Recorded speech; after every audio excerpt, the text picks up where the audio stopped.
This is the best. Do you hear me? Of the Paul Finebaum Show podcast. And welcome to the middle of the week, and we are happy to be here. Glad you are as well. So much to do today, and just not enough time to do it in. Welcome to the program. Your phone calls in a moment at 855-242-7285. Let's get right to some headlines that may have broken since you last checked your Twitter feed. Bryce Brown becomes the fourth Auburn to enter the draft. Now, it's worth pointing out he is testing the waters. He has not hired an agent, so he is eligible to come back.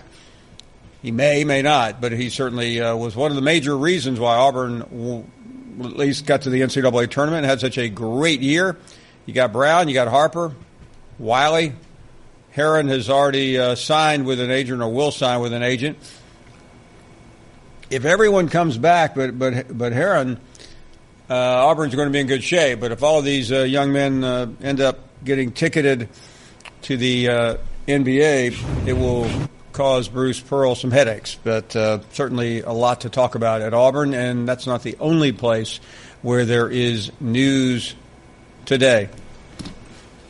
Ole Miss claims Shea Patterson was not a victim of egregious behavior by the staff. This is certainly the allegations being made by his attorney, who's a familiar name in Ole Miss circles.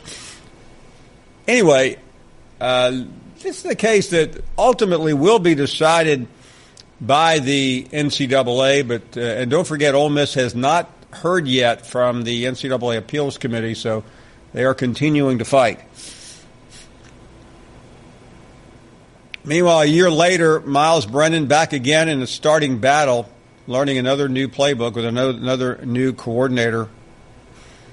So, same old, but will they get it right on the Bayou? Everyone's hoping. Gene Chizik, he knows a little bit about getting it right. He won the national championship at Auburn in 2010. He'll join us from Starkville. Ross Dellenger later on the quarterback battle on the Bayou.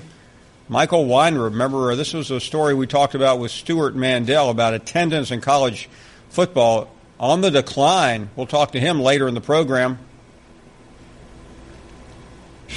Well, why don't we get some phone calls going here at 855-242-7285. A lot has happened since we saw you last. Always enjoy hearing from you. So don't wait. Give us a ring now at 855-242-7285 on this mid-April day. Let's start with Ron in Frankfort, Kentucky. Always one of our favorite people. Ron, we've been thinking about you. We miss you. Hope you're progressing. Good afternoon. Well, thank you, Paul. I'm not only not progressing, I was diagnosed with dementia on Monday. Oh, my goodness. So that was a little bit of a setback, and I underwent. I'm really sorry to hear that.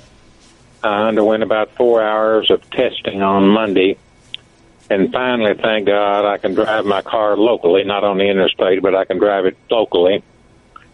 And during the interview process, they asked me if I did anything that might have contributed to a decline, and I told them the Paul Finebaum Show had a lot of crazy callers, and I thought over the years that they had infiltrated my mind, Paul. So, Ron, I'm not laughing because I know you're going through a tough time, but I do appreciate your sense of humor, and I have checked out fairly well with my physician, which is amazing to me because that's my medical physician, not my psychiatrist. Yeah, it was not the host. It was the callers who were a little bit crazy from time to time, but that's the reason I listen to the program, is that they got such odd takes on stuff and so forth.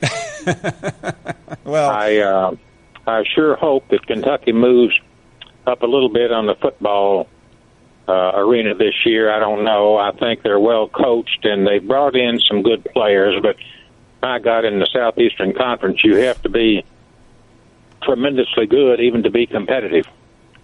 Yeah, and that's my concern. We've had this conversation before, Ron, that Kentucky, it seems like it's a tortoise right now. It's getting better a little bit every year, and I think they need to speed that up because last year, it's a broken record to say this, but they missed a couple of major opportunities, especially with the Gators. That game has to be turned, and last year was a perfect opportunity to do that.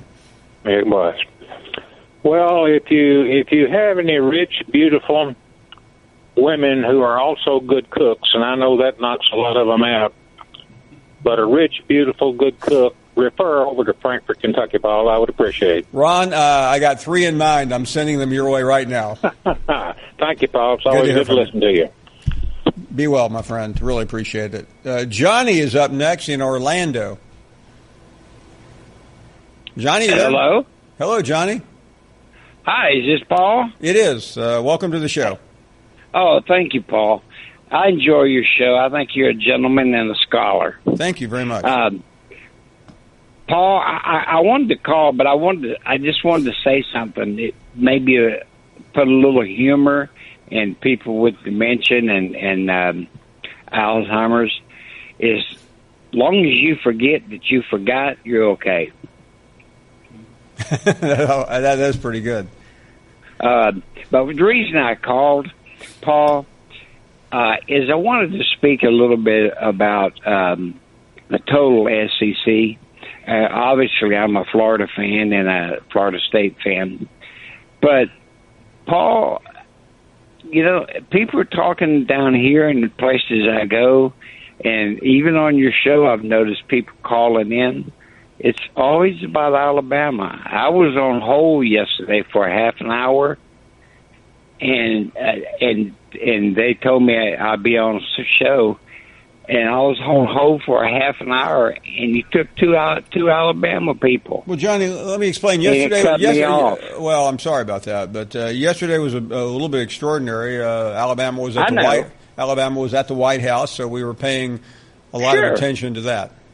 Well, they should have been. But I mean, anytime a team gets to do that, privilege, that's an honor, you know, that which most people are not going to have or ever have. I don't mind that. It's just, Paul, sit back and look at what goes on. I'm saying this, Paul, because I like you. Okay. Okay. I'm saying this. You need to look at it because people are calling in. And it's starting to build a base of people being concerned. I know Alabama's successful in football, but you look at, just for example, my Gators, they're number one in baseball. The softball team's always been top in the top. The track and field, the men's indoor track and field won the track and field. But there's other schools in the SEC in which your program is very dedicated to. And you do a great job. But there's, you just need to look at it, Paul, and be a little more. And I know you got a war going on between Georgia and Alabama, and that's been going on a long time, and that can be good sometimes, but it shouldn't dominate the show. You should pretty much spread everything out in your show.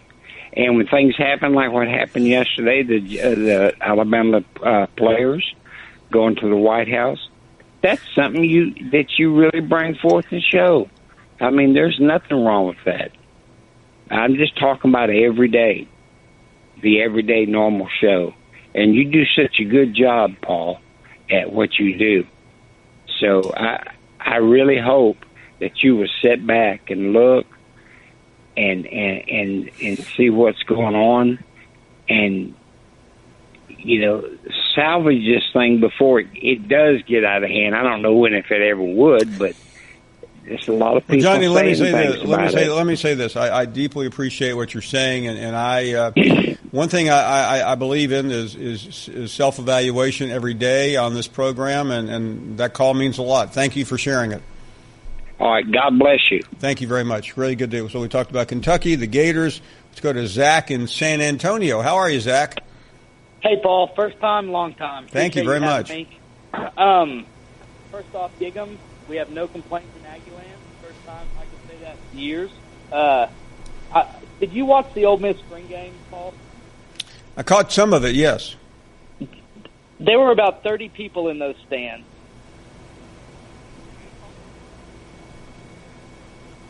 For some reason we lost you, but let me explain the situation at Ole Miss, at Arkansas, and at Auburn last weekend. It was a terrible weather day, and I know it's easy to be a Monday morning quarterback and say, well, they didn't have anybody in the stands, but it is a spring game, and there was threatening conditions across the south and southeast. Arkansas had sleet and snow. Auburn and Ole Miss had rain and thunderstorms. So that I think has much more to do with it than anything else. So, because I think there is a lot of optimism right now for Matt Luke at Ole Miss. We'll take a break. Gene Chizik will join us from Starkville. We'll get back to your phone calls at 855-242-7285. We are coming right back. You're listening to the Paul Finebaum Show podcast. We welcome all of you back who were away during our break. Let's head right to Starkville, and Gene Chizik joining us, the coach, taking in Mississippi State. Coach, thanks for the time. So you're on the ground. This is a team that a lot of people are excited about, with Joe Moorhead and, of course, Nick Fitzgerald coming back. Thanks for being here, and what have you seen so far? Well, Paul, it's been a great 2 days, actually. A lot of confidence here, to be honest with you. I spent a lot of time in the last 2 days talking to both players and coaches, and I'll just start with the players.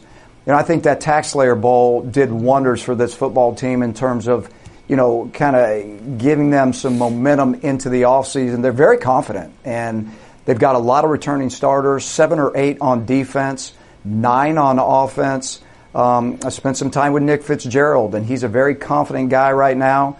I think this football team believes in itself. And then I think, again, I just got done having lunch with Joe Moorhead.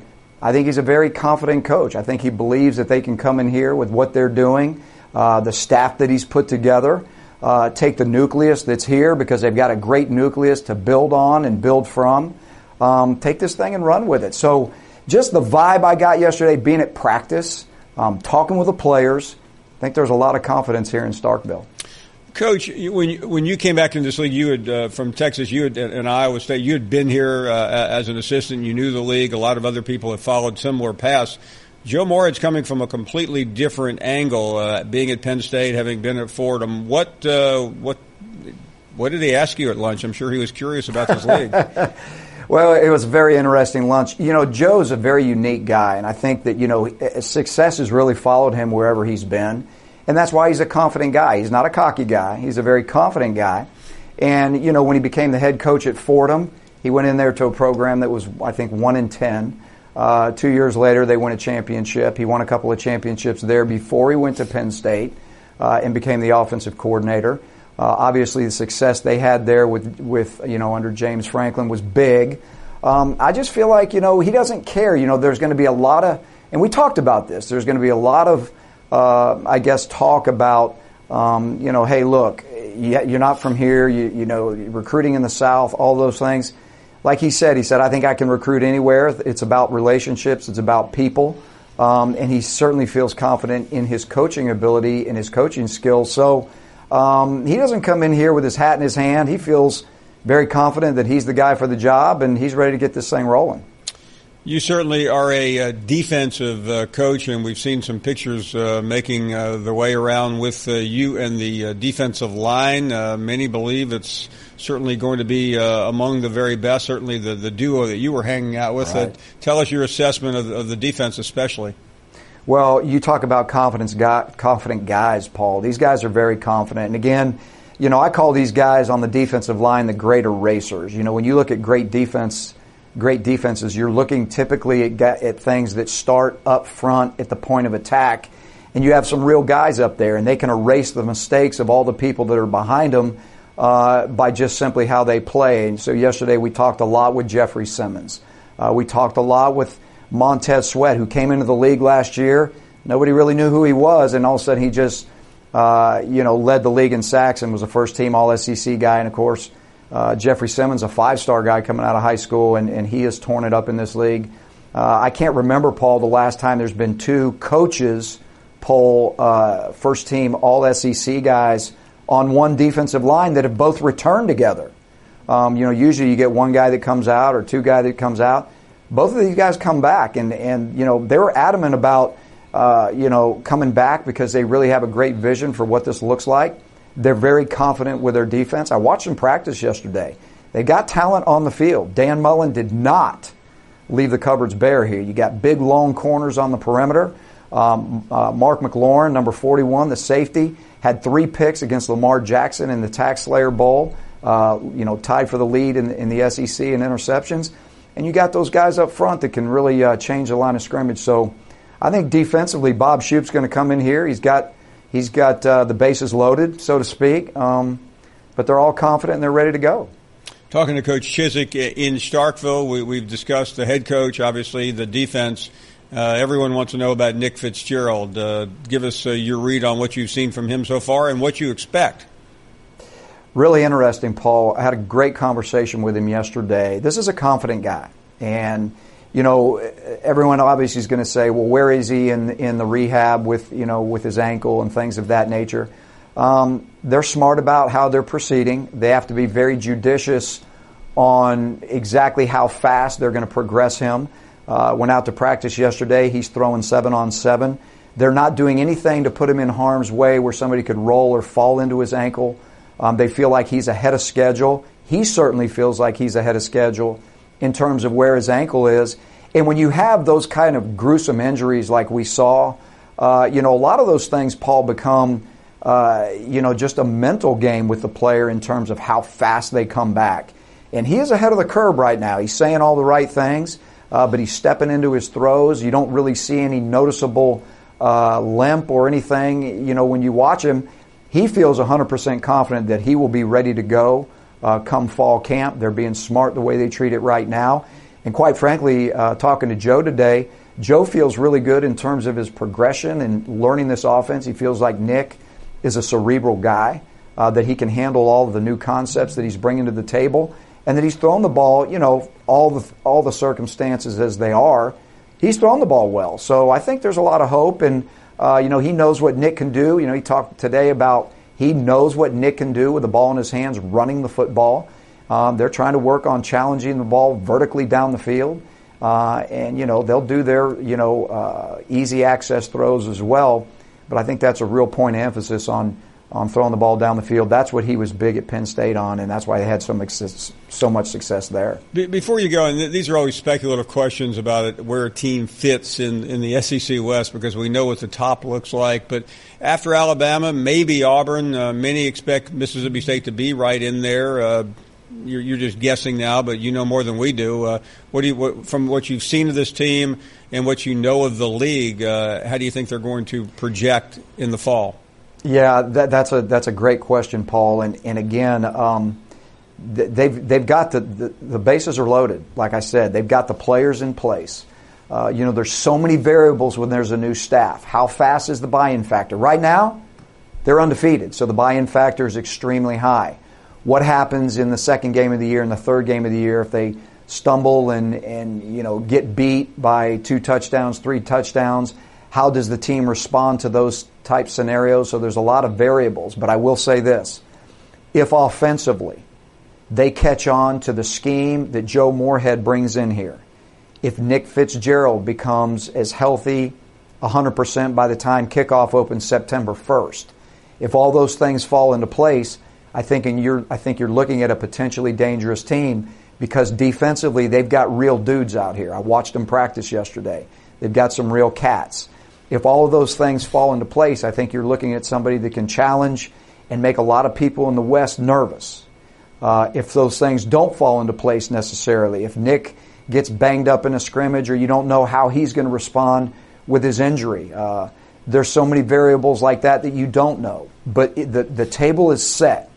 And I can tell you, if I'm a team in the SEC West and this thing gets put together and it kind of starts getting some momentum with Joe Moorhead and kind of the new offensive scheme that he's bringing in, and the confidence this team is bringing from last year, they're going to have their hands full. And so I think that, it's a wait and see. Like I said, there's a lot of variables, but this could be a dangerous team. Spring game is a week from Saturday. Coach, before you go, we troll for pictures all over the place, and we found one from Starkville where this is what, Danny Brams and you? I can't see.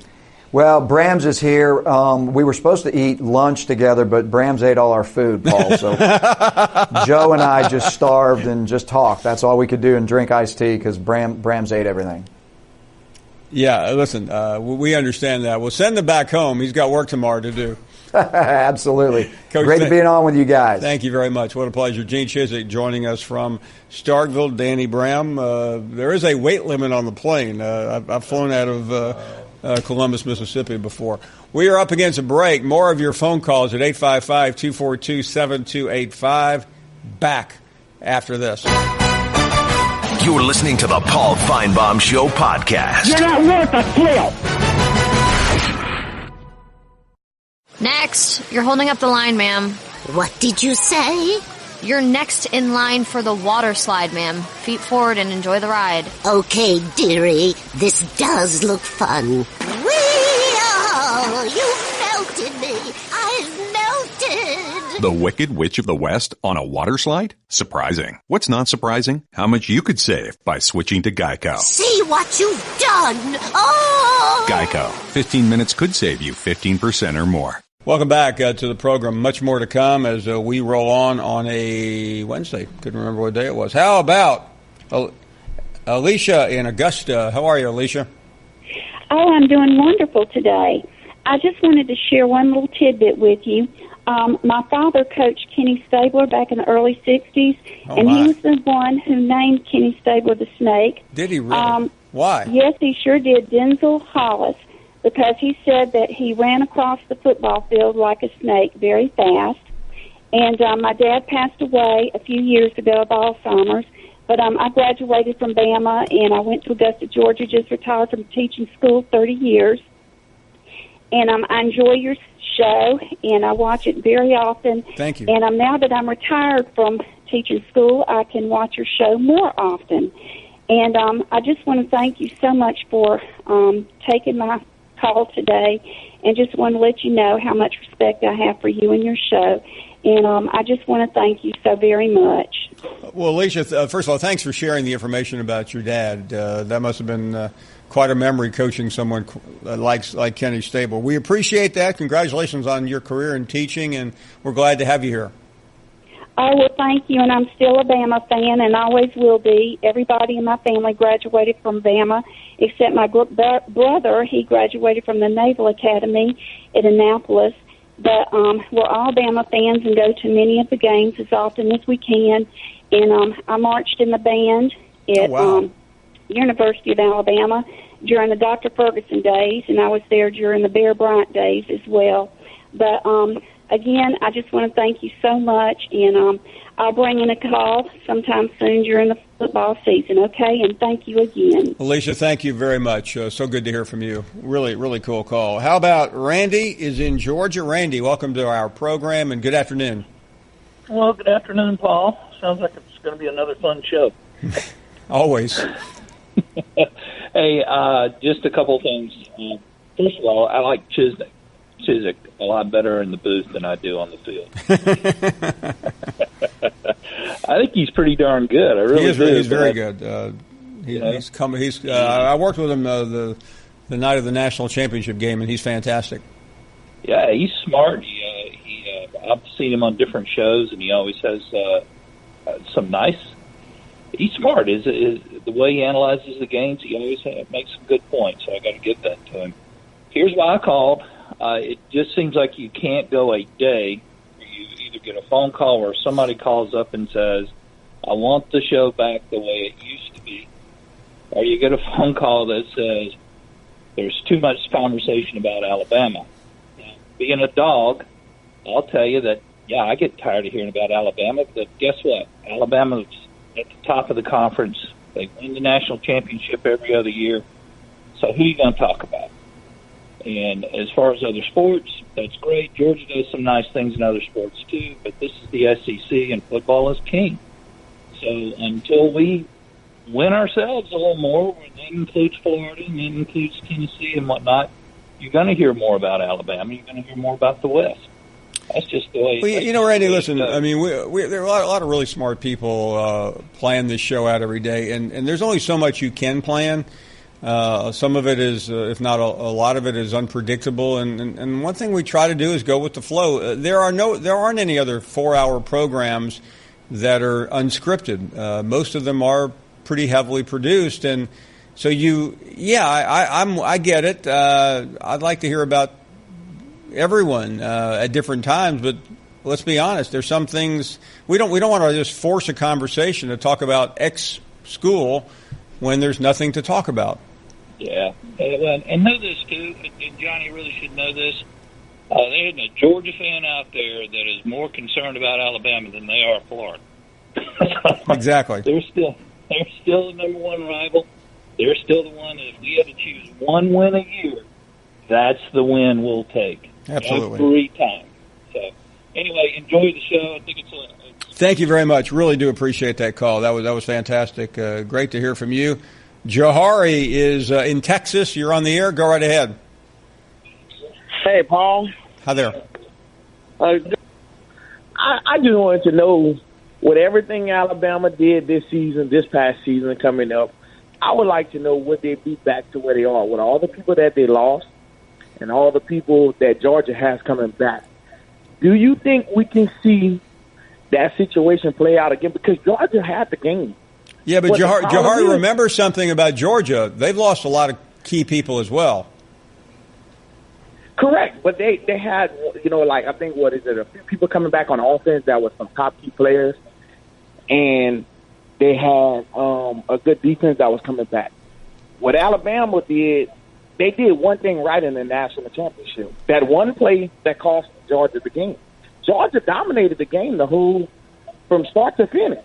Well, that's not exactly true. Georgia dominated the first half, but don't forget Alabama came from behind and gnawed at the lead, and then seemingly had the game won. I mean, Alabama had nobody remembers this, but Alabama had a chip shot field goal to win the game in regulation, and they blew it. So that game, would it have been as exciting to talk about? No, but Alabama took control of the game, and then they let it get away, and then they held on. So I think we focused too much on one play. If Alabama's field goal kicker had connected, we would have never heard about 2nd and 26. Yeah, and that was one of the things that I looked at in the game is that, okay, even to the last play that Alabama won it on, you go back to, I think it was the play right before that when they got the sack. Oh, sure. Georgia got the sack, and they end up in that position. I think Georgia had a misblown assignment somewhere down the line. I think that play should never happen. So my question once again is, do you think Bama and Georgia will be back in this position? I think there's a realistic chance, and this is the reason why, Johari, even though both are replacing a lot of key players, especially on defense on Alabama, Georgia's replacing the top two running backs, two of their best defensive players. They both have recruited at the highest level. Alabama and Georgia have recruited better than anyone else the last 2 or 3 years. So that's probably the reason. They also have something else unique. Neither really has what I would call a challenging non-conference game, and that can undo you a little bit. Remember, Georgia last year had to beat Notre Dame. Alabama had to beat Florida State. Both were considered toss-up games. This year, Alabama plays Louisville, which is a shell of itself, and Georgia's only big non-conference game, I think, is Georgia Tech. So things are much easier, I believe, for both schools next year. Thank you for the call. Appreciate it. Let's move on. Francis is in Tennessee, and you are on the air. Go right ahead, Francis. Hey, Mr. Finebaum. How you doing? We are doing great. Thank you. Yeah, I'm here in Chattanooga, Tennessee, and I watch your show every day when I come in from work every day. It's hard to get through to you, but I finally got through to you today, so I'm kind of breakdancing right now. I'm really glad you made it. Well, that is fantastic that you got on. Well, anyway, I'm a big time Gators fan, and I'm wondering what's your opinion on Dan Mullen reaching the status of Steve Spurrier and Urban Meyer there in Gainesville. I think it's really good. To me, Dan Mullen has the experience that you need. Will Muschamp, I think, were he to go to Florida today, he'd be better prepared. I just don't think he was quite ready for the challenge. And on top of that, I think Mullen is not having to deal with the expectations of following Urban Meyer. It's much easier. So I think he also has the advantage of having already been at Florida and won a championship. So I think he is ideally suited to lead the Gators back. I really hope so, because we've been down for a couple of years, and I'm really hoping that we can get back to some kind of dominance there in Gainesville. Thank you very much for the call. We are up against a break, a couple of more minutes here in this first hour. More of your phone calls at 855-242-7285, 855-242-7285. More to come on a Wednesday. You're listening to the Paul Finebaum Show podcast. Hey, Ed. Good afternoon. Hi, Paul. Good afternoon. Thank you for the call. Welcome. Yes, Paul, I enjoy your show. Watching on television now, I don't see your face. The other two guys are talking, but anyways, I'm a devout Alabama fan, which doesn't concern what I'm going to talk to you about. Anyway, listen. I'll tell you what, Ed. Disregard the actual disregard the television and just talk to us. Okay, there's a delay. You need to listen to this. My sister, she was a devout Auburn Tiger fan, and before she passed away with COPD,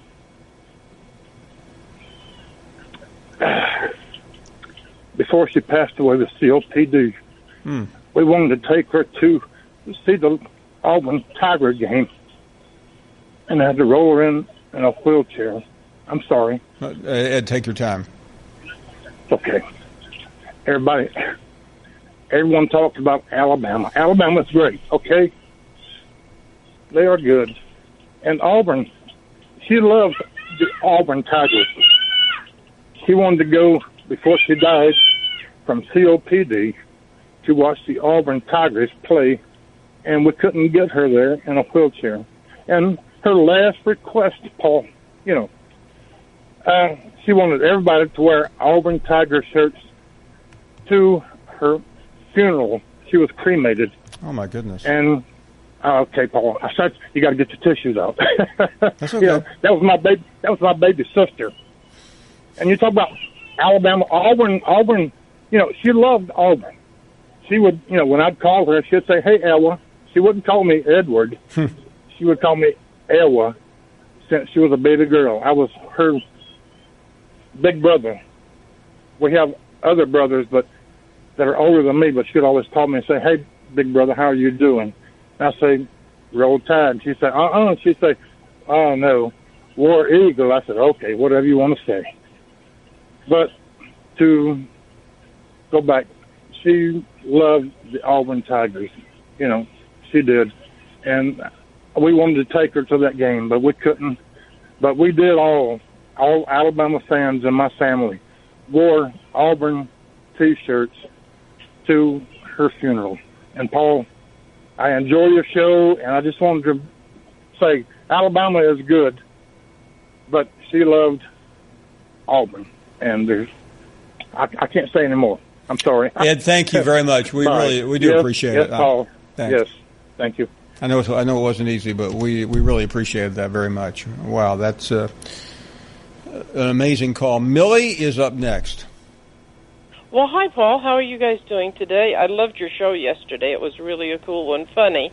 Thank you, Millie. And I'm sorry for Ed's problem that he had that I just heard. That was a terrible situation to lose your younger siblings. I've lost a sister, too, and I know just how bad it is. And anyway, I enjoyed that part that you had from Washington, D.C. I'm surprised you weren't there. Well, I needed to be here, Millie. Yeah, you do, but you're just as good of a correspondent as anybody else is. No. Jim is our new national political correspondent. Well, he's nothing compared to you. Absolutely nothing compared to you, okay? Anyway, I know I'm not going to be able to watch your show too much today. you're only on for an hour, and so it's nice to be able to talk to you now. And at 3 o'clock, I'll just do some housework or something. So anyway, you guys take it easy, okay? And Randy and John, take it easy today, okay? You guys, and I know you guys are going to be very, very busy, so I guess I'll talk to you sometime. I'm on jury duty from May to August. Hold on a second, Millie. So you will actually sit on a jury? Yeah, I'm going to be on jury duty from the 1st of May until the last of August. Now, Millie, let me ask you a question or two, because these are questions you will be asked in terms of prejudices or being prejudicial. Do you feel like you could? I've been on jury duty before, so this is from experience. You feel like you can keep an open mind on a case? Yeah, as long as I don't find out all about it. That's why I'm starting not to read newspapers and things. Well, no, Millie, you don't. You only have to do that. You only have to do that about the specific case. Once the trial begins, they will encourage you not to keep up within the media, but you're free to keep up with the news. But they'll ask you. If in terms of it depends on what the case it is. Let's say it's a domestic abuse case. They'll ask you about past history in that regard. If it's a civil suit, they'll ask you your feeling on wealthier people versus less fortunate. So you'll just be prepared for that, okay? Yeah, I'm going to try to, and I'm a pretty even person. I don't. If it's a murder case, they'll ask you your feelings on gun control. Penalty? Yeah, the death penalty. Yeah. Is Missouri is Missouri a death penalty state? Yes, it is. So they will definitely ask you that, Millie. So. Do you have that problem in Charlotte? Are you guys a death state too? I can't tell you I really pay much attention to what they do here. Yeah, I'm just visiting the city.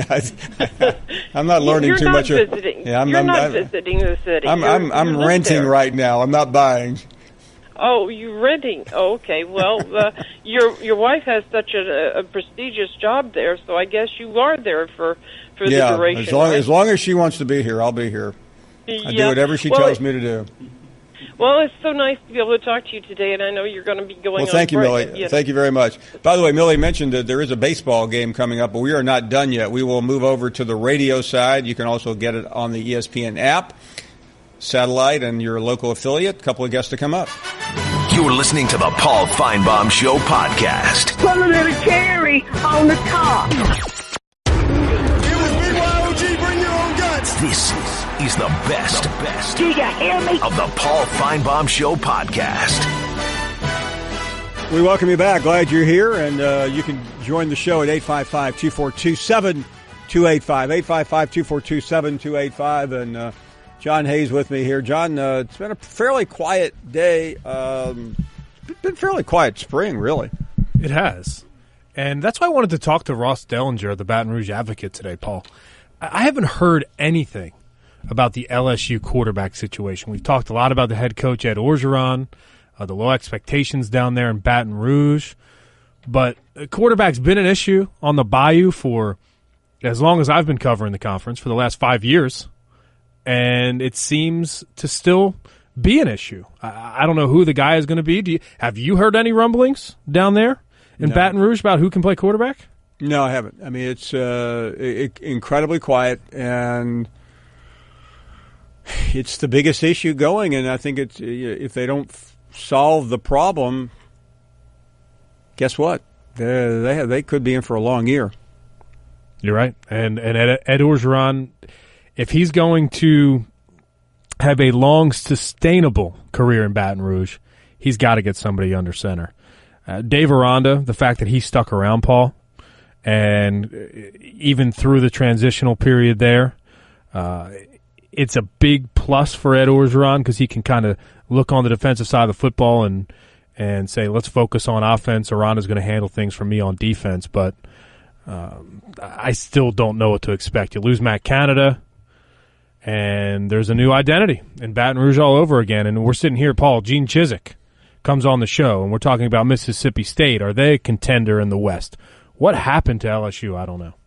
Let's get back to the phones at 855-242-7285, and a lot of controversy yesterday over the Daniel Carlson comments, so we'll get into that as well. How about Brandon up next? What do you say, Brandon? Hey, man, how you doing today? We are doing great. Thank you. I wanted to kind of briefly touch on the Daniel Carlson comment, but first and foremost, I wanted to say to Ed, I'm sorry about your loss, and I want to offer him my condolences before I start this conversation. Thank you very much. I'm just kind of thrown by, and I went back and read some stats online dealing with Auburn's record over the past 10 years and Alabama's as far as win totals. And, the proof is in the pudding, Paul. When you come out and you flat out say, yeah, we'll take that. We're state champs. And it just seems like Auburn settles for the Georgia game and the Alabama game, and they're never going to be on a national stage. Like, if you look at their win total, Alabama's almost doubled their win total over a 10-year period. There's no consistency. And my question to you really to kind of start this is, don't you think signing a 7-year deal with Gus Malzahn was a little absurd? I think it was done for this reason. It was done as a defense mechanism to keep him from going to Arkansas, and I think the university president said, you know what, if we lose him, where do we go? I didn't think the coaching pool, I don't know what you think, John, was all that great last year. No, it wasn't. Absolutely not. And you talk about hitting the nail right on the head. There was a few weeks there, Paul, where Gus Malzahn was non-committal to staying at Auburn. It wasn't necessarily public-facing, but if you asked him straightforwardly, are you going to be here at Auburn next season while that Arkansas job was open? I don't think you were going to get a straight yes. Yeah, and I think a lot of it had to do with Malzahn's a really smart guy, and he could feel what we felt when we were down there. He wasn't very popular. No. And after the LSU game, remember the school paper called on him to be fired. Many others did as well. We did the show from Auburn that Friday before the Georgia game, and my sense was that had he lost that game, he was very close to being fired. So the university president I think he made a good decision. We act like he gave him $49 million to stay. That's over 7 years, and the university president's thinking, you know what, if it doesn't work out, it doesn't work out. But what if I had to go through a coaching search, and where was I going to go? And I think if Auburn is having a debate about Gus Malzahn in 2 years, then it was short-sighted. But if he can steady the waters, which most people believe he will, then it was a good call. Those things are never easy. I'm not taking the side of the university president. Anyone who's listening knows me better than that. But unless you have a good plan, and really, I heard Will Muschamp's on their list, but I'm not sure Muschamp would have taken the job. No, and I wouldn't have if I was Will Muschamp. He's got something brewing down there in Columbia. I was with him on the Friday before the final game, the Iron Bowl, and I said that to him, something about the ring, and he acted like he hadn't heard, even though he had. And my sense was he would not have left, so that they would have been in a tough spot. Tricia is in Georgia. You're on the air. Go right ahead. Hey, Paul. I love your show. I watch it every day. Thank you. Most of the time, I record it. Oh, wow! Because I'm not always home to watch it. But and by the way, let me offer this advice. That is actually the best thing to do.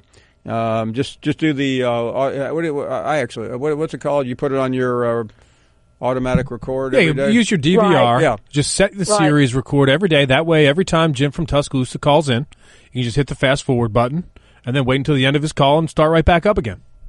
Well, that's exactly what I want to talk to you about, because yesterday I was watching, and being a Alabama grad and huge Alabama fan, I was just so proud that my team was at the White House, and all the young men were dressed so nice, and they just seemed very respectful. And I thought Trump was, he tried to make it personal by, calling the different players names, and I just thought it was was great, and I just was so proud. And I think that's the most fun I've seen Trump have in a long time. Well, he loves college football. Yeah. I mean, and him saying, you know, he was at the game and all that, and then I forgot the man's name that came on that kind of critiqued, you know, how everything went on. Philip Stutz. Philip Stutz, yes. So, I mean, it was just positive.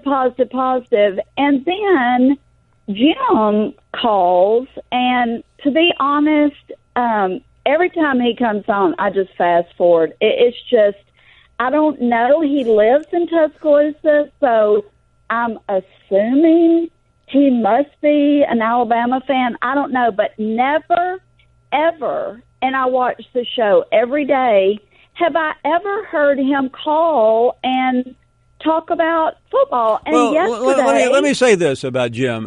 He grew up an Alabama fan. His family are all Alabama fans. Jim just has other interests these days. He's very politically inclined, and I think sports is just not a big part of his repertoire anymore. He quit talking ball. Your show is a sports show. Well, Why doesn't he call into some political show? And like yesterday, he didn't say a word. I mean, he's a huge Trump fan, which I am too. Yeah, but he didn't say, wow, my president that I've, you know, talked about and supported, and, you know, he's the first one on your show to ever say he was for Trump and all this. Never mentioned Trump, never mentioned the University of Alabama, never mentioned football.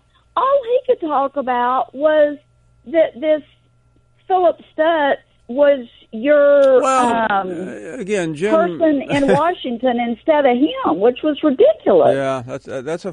What do you think, John? Jim called us and said he was off the Trump train. Yeah, said he was down on Trump. Tricia, but why do y'all allow him to come on and belittle everybody and be so negative and never talk about football? I mean, I just don't understand that.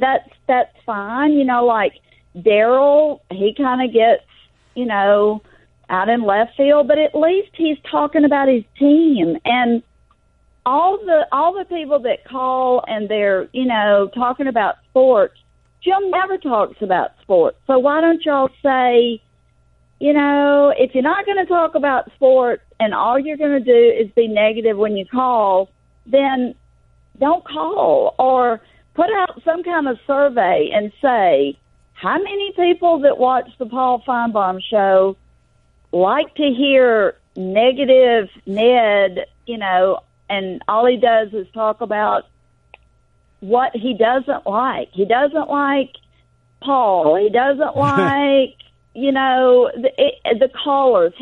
Everything about him is just negative, and I don't like that, and so that's why I record the show, so I can be sure and fast forward through him. So, but anyway, I love the show. It is the highlight of my day, and sometimes I'm watching it at 10 o'clock at night. So thank you for having such a great show and for letting me call. Thank you very much. Really great to hear from you. And we're going to head to the break right now. More guests to come. Your phone calls at 855-242-7285. It is Wednesday, and we're back. You're listening to the Paul Finebaum Show podcast. Welcome back to our program, and we're glad you are here. Jake is up next. What do you say, Jake? Hey, not too much, Paul. I was just calling in about the woman that just called in earlier. Yes. Hey, Jim, to me, Jim is one of the highlights of the show. I mean, he's a long-term caller. He's been calling in for years. He always brings a little bit of excitement to the show, and I think people are losing sight of that.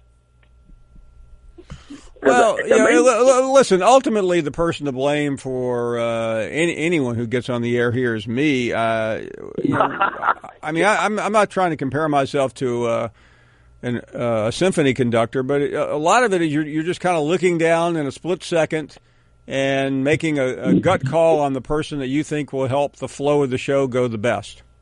Hey, I'm telling you, Paul, and that's you know, I'm from Alabama, and hey, That's what made you, because you don't never turn them down. You'll take them blind, crippled, and crazy any day of the week.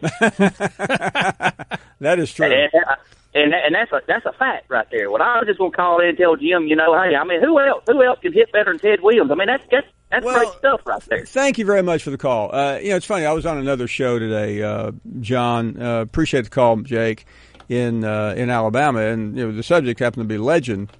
I was on a political show there, and the host of the show was decrying legend, and that's for another debate, another conversation. But my argument was that this show is built on callers, and I frankly think the overwhelming majority of radio talk show hosts think they're better than the callers. They think it's a one-way relationship. They don't need the callers. That's right. I feel like we do need the callers, and that's why I went on this program, even though I don't think I'd ever do it again, defending legend. But did legend get carried away? Yeah, maybe he did. He got excited. He was proud of the fact that he was on a program. Braggadocious, proud. And the host of this show was just so snarky about it and so elitist about it and so arrogant about that this guy misrepresented.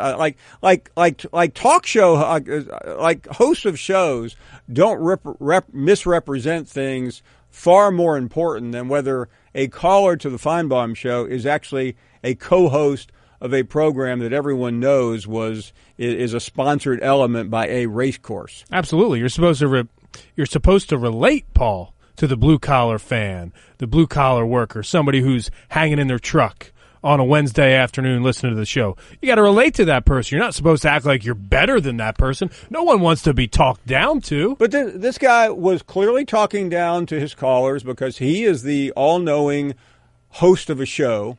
And he knows more than anyone else. And by the way, he's not alone. There's nothing unique about this guy except that he happened to be the one who got legend fired.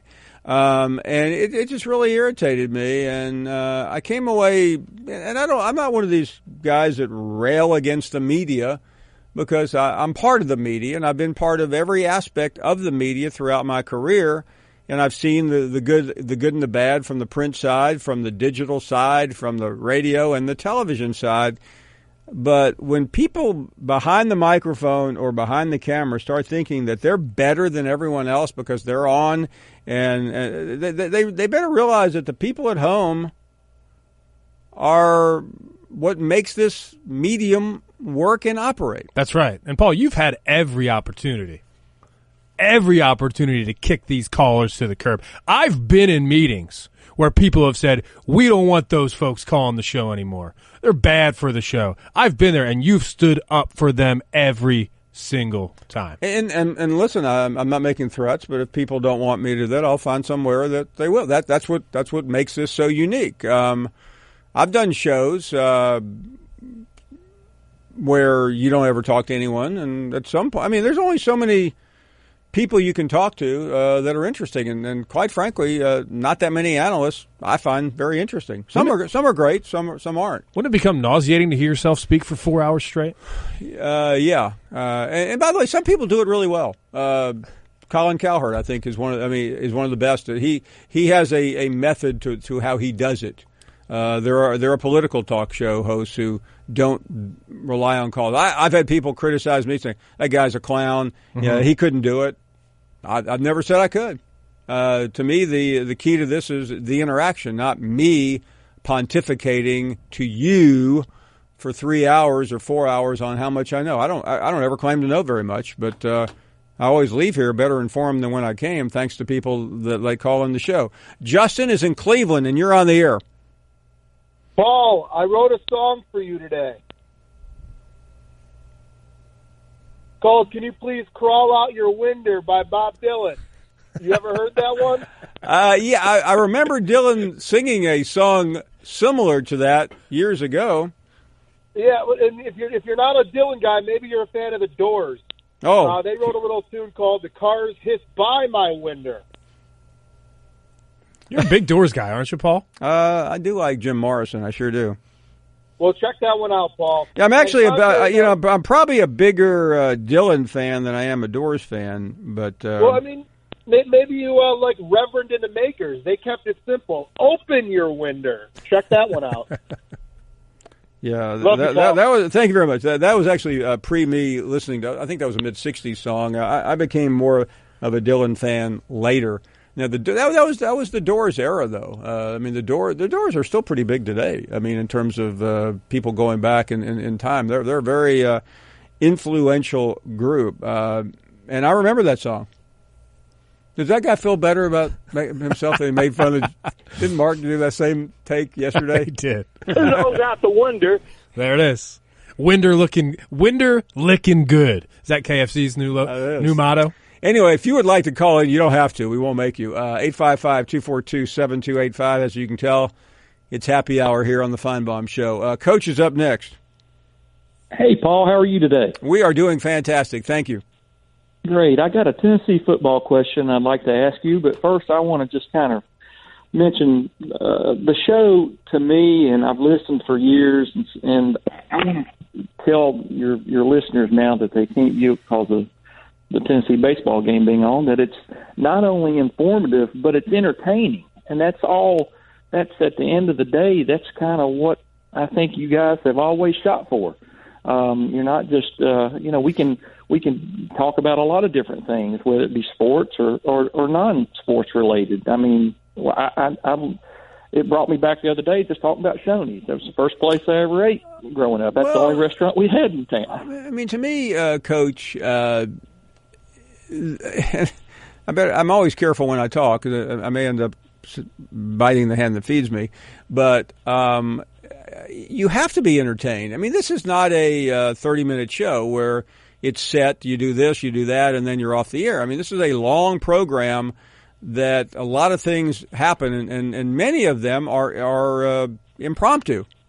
And right, and I think that's great that it's not scripted. That's what I think has made the show and has been one of your highlights throughout your career doing it this way. And I know even in a lot of coaching friends that I have, there's a lot of coaches that listen and watch the show when they can. I'm always that's interesting. I'm always amazed when I run into people and they kind of whisper, "Hey, by the way, I do watch, I do listen." Oh, it's you would be amazed at how many and I'm no longer in coaching, but my friends that still are. Try to listen on a daily basis when they're not in season. No, there was a time, Coach. It was when I was in Birmingham on radio that the coach did not like me, and that could have gone for any number of coaches at Alabama. But there was one guy who would, he would sit in his office with the earphones on because he didn't want anybody to hear him, and he knew that everyone knew what he was doing, by the way. But he said, I had to listen. I mean, it was just it was my way of finding out what was really going on. Something tells me Butch Jones did the same thing. It is. It's the pulse of a lot of things in the SEC. But I thoroughly enjoy it, as always. Listened for years and watched, and I really enjoy it. But I have a Tennessee football question. Sure. I listened to your interview the other day with Marcus, and I think he pretty much said everything, but Tennessee's going to win more football games than LSU this year. Yeah, I saw Marcus. I said, I don't know what your future looks like, Marcus, but you got a job in Tennessee for life after that interview. Oh, I'm telling you. But let me ask. I don't know anything about. He mentioned that they could obviously win 7 or 8 games, and I agreed, except for one game I don't know anything about. And that's the first game, West Virginia. Can you kind of enlighten us of what you know? I'm going to let John expound on that, but let's start with Will Greer. I mean, to me, that's a pretty well-oiled machine that Tennessee's facing in that first game. West Virginia's going to be favored by at least 10 points. It's a tough game for Tennessee to open up in Jeremy Pruitt's first game. That's something they've got going for them. The fact that it is Pruitt's first game as Tennessee head coach. Knoxville is not far from Charlotte, North Carolina, so there could be a lot of vol orange in Bank of America Stadium. If that happens, maybe there'll be an upset. But, Paul, don't get me wrong. And Marcus's report from Knoxville was strong. I think there is momentum building there. Philip Fulmer, a legend of the past, coming back to be the athletic director. But for some reason, I find it that everyone's sweeping under the rug that Tennessee went 0-8 in the SEC last season. That is abysmal. You can't just turn it around in 1 year after falling flat on your face. Totally agree, and I really no. Listen, Marcus is like a brother to me, but he must have gone to the dentist beforehand and still been under the influence of some laughing gas. Well, he's, that's what happens when you lose 54 pounds. And to mention golf, you were talking about golf weather and how you wouldn't play in New Jersey right now. I've always used my age as a barometer of when I'm going to play. Basically, I'm in my late 50s now, so I don't play anything under my age. That's good. By the way, I like that.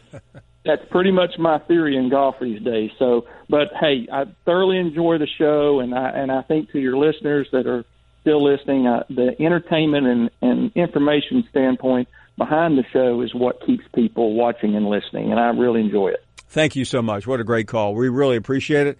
We are going to take a short break. In our next Winder, we're going to talk about LSU football and more of your phone calls at 855-242-7285.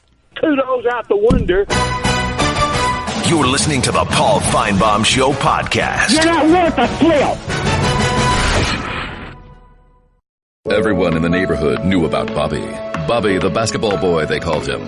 Bobby wanted to go pro someday, so he was always out in the driveway shooting hoops. But one day, his mom came out and told him, "Hey, your wife wants you to take out the trash?" His mom was visiting, and Bobby was a grown man. He had kind of missed his window. Plus, no one had ever seen him actually make a basket. But on the other hand, Bobby had heard how Geico could save him money on car insurance, so he switched and saved. So it was all good. We welcome you back. We started the program off with a headline about the future of LSU, especially at the quarterback position. I use all of that as a preamble to welcome in Ross Dellenger, who covers the Tigers. Ross, it's been too long. I hope all is well. We've seen the FPI projections. We've heard conversation about quarterbacks. As we bring you on, let's start at the quarterback position. What do we know? Well, we know that everybody at LSU, specifically everybody that works and participates in the LSU football operations building, want everybody to know that the quarterback battle is even. That has been a very clear thing. Everything that comes out of that building from players, coaches, administrators, whoever, it's even between the three quarterbacks, Miles Brennan, Lowell Narcisse, and Justin McMillan. They want everybody to know that it is an even battle.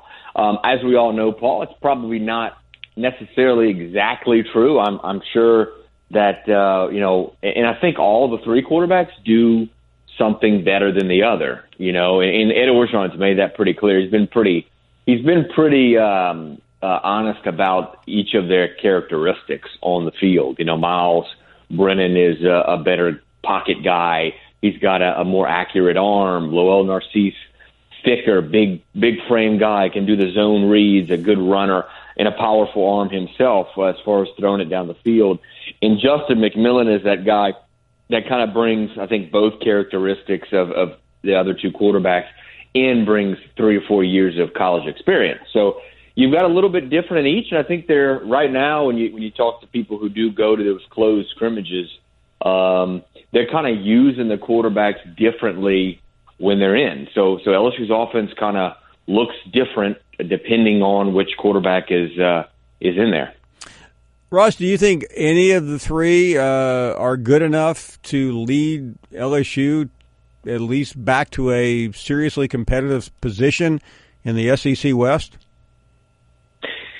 Well, out of high school, obviously Miles Brennan and Lowell Narcisse, they signed with LSU last February, and when they signed, there was a lot of hype that came with them. I mean, they were 4 or 5 star kids. I think each of them were top 10 in their class, ranking wise. Miles Brennan being the top 5 pro style prospect. Lowell Narcisse, I think, was a top 10, dual threat guy.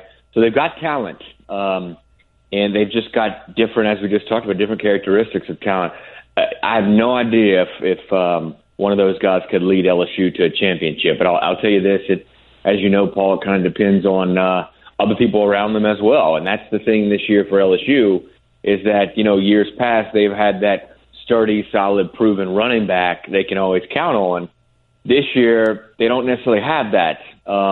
They've lost Darius Geist, obviously, and Darrell Williams. Then before that, they lost Leonard Fournette, and before that, they lost Jeremy Hill. So they've always kind of had that guy, and now they don't have that kind of proven running back. And when I talked to Ed Orgeron about that, he says it's going to force us to throw the ball. So if you put the pieces together, you get kind of a picture of what LSU's offense might be like. And I think they want to spread the field a little more, throw the ball a little more. And if they're going to do that, as we just talked about, I mean, the one of those three guys we just discussed has a more accurate kind of pocket presence than the others, and that's Miles Brennan, who beat out the other two in last August for the number 2 job. So, you would think he'd maybe a little ahead, but who knows? Because as you know, we don't see a ton of practice, and we don't see any of the scrimmage. Ross, big story last week, and maybe this was big down there, maybe it wasn't. We made a big deal about it. Was the FPI projections right around the 500 mark? I mean, everyone knows that's not a good number. Does that lower the expectations for Edo this year, and does that help, or do people down there really care? They just want LSU to be competitive. Well, certainly. I mean, if that gets out nationally to a certain degree, that 6-6 projection, it obviously lowers expectations. I don't know how many LSU fans actually saw that, but it certainly would lower expectations. I don't know what the kind of perception of this season is by a lot of fans, but you got to look at what LSU lost. And I know every team loses people every year.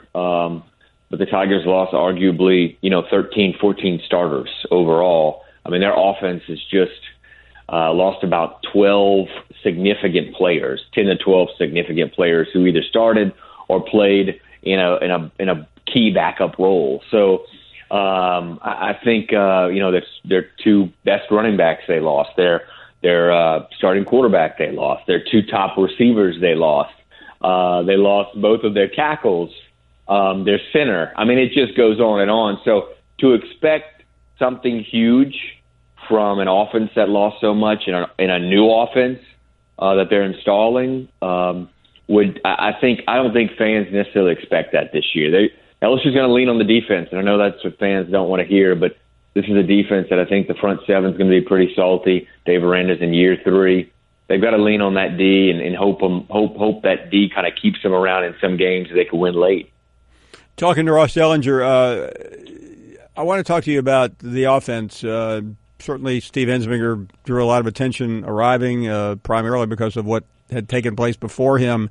You mentioned Miles. You mentioned the lack of that quality, or at least 5-star running back that we're so used to. What is this offense going to look like if we see more passing? Well, yeah, it depends on who they pick as the starting quarterback. But if you were to go with Miles Brennan, it's very clear what the offense is going to be like, and it'll be that spread 3-4 wide receiver. A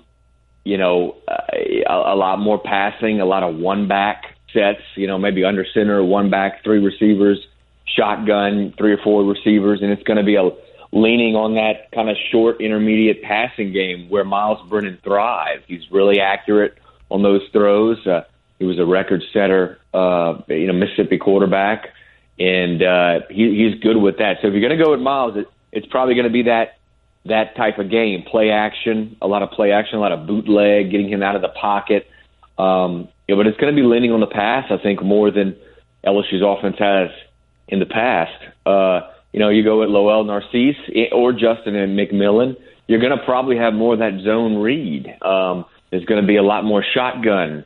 It's going to look a little different. But I think a lot of people around here would say that Miles is the favorite. He beat out the other 2 in August. So if you look at what you got in Miles Brennan, you got to play his strengths, and that's throwing the ball, and that's pocket passing. So he's pretty accurate from what I can tell.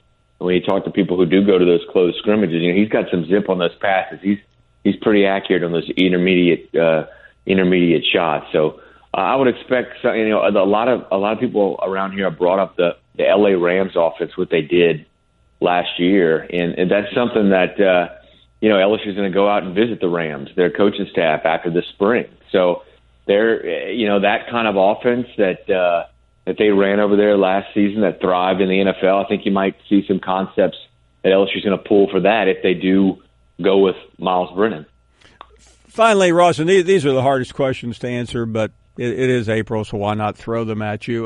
We talked about the projections. You know this team. You think you know what's going on at practice, or at least you know what you hear. Is there a range you have in mind? Do you think LSU is better than that projection? The 6-6 projection, yeah, yes. That struck me, a little surprising, and not to say LSU's going to go 10-2 or 11-1, but 6-6 is slightly low for a team that I think defensively is pretty seasoned in really talented. I think the front seven, which we all know is so important in the SEC, I think they're going to be pretty salty, and I think they're going to keep them every game. So, 6-6 was a little low. I don't know what I would pick now. I mean, it's so far out to the season opener against Miami, but I'll tell you this: the schedule does LSU no favors. They get the normal SEC West lineup, but then they throw in Georgia this year and throw in Miami at a neutral field. Always great to catch up, Ross. We will be in touch. Thank you for being with us. So best wishes and talk soon. All right, thanks, Paul. Ross Dellenger covers the LSU Tigers. A little bit more upbeat expectation there from him, and that makes sense. We'll take a break. More of your phone calls at 855-242-7285. You're listening to the Paul Finebaum Show podcast. We welcome you back. We're glad to have you, and you can give us a ring at 855-242-7285. Let's move along and check in with man. Good afternoon, Paul. How's it going? Excellent. I was listening to this guy call earlier, and I guess the first hour, and he was talking about Florida baseball, and you aren't kind of fair and that kind of thing. The rules to this show, ladies and gentlemen, are real simple. It's caller-driven. It's your topic. Now, you can immediately turn off the host because your topic is so far out there, but let me give you a clue. If you get real bizarre, your topic gets kind of interesting. And Paul's going to ask you questions. And if he asks you questions, then that's because you are the bizarre of the bizarre, and we're interested. We love crazy stuff. And I think Paul loves crazy stuff better than the rest of us. But it's really just caller-driven. Now, Paul, you was talking about this radio show some of your caller had or something, and you seem to be attacking the industry that you're in, and I understand that. But you also got to understand the people that they are talking about, that particular person. That particular person comes up, and he's warm, and he's charismatic and all those kind of things, but he's a snake in the grass.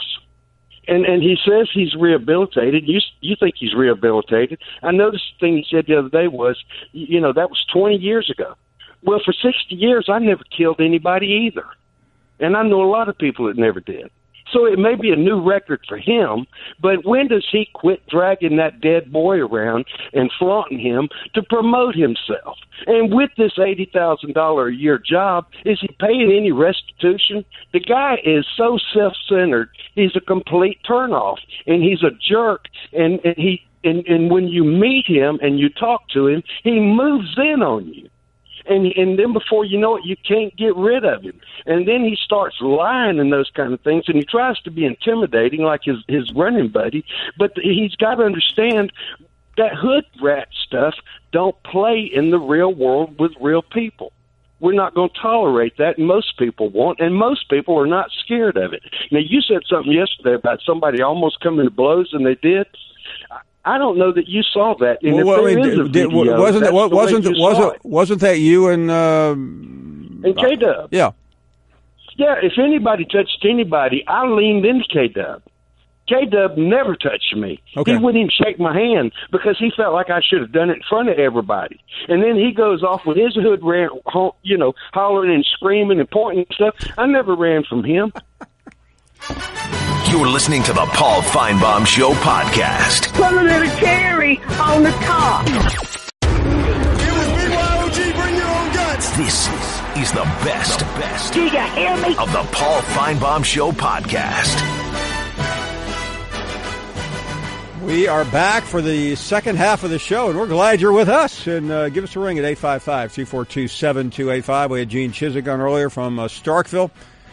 Ron Dellenger, more guests to come, including one on what's wrong with attendance in college football. Can it be fixed, or is it really a serious problem? Fireball is up next. What do you say? Hey, Fireball. Hey, what's going on, folks? We are doing great, thank you. Ain't nothing on this end. Ain't nothing to it, just like my paycheck. I like it.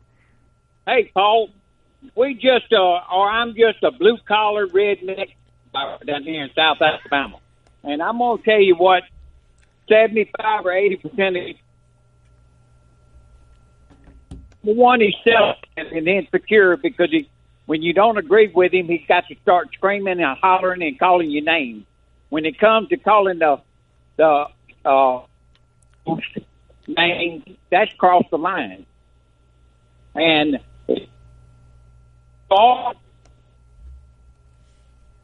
yeah, there was a great call, but we just couldn't make out anything he said. Maybe we can do that again later. Squirrel, I hope your phone is better.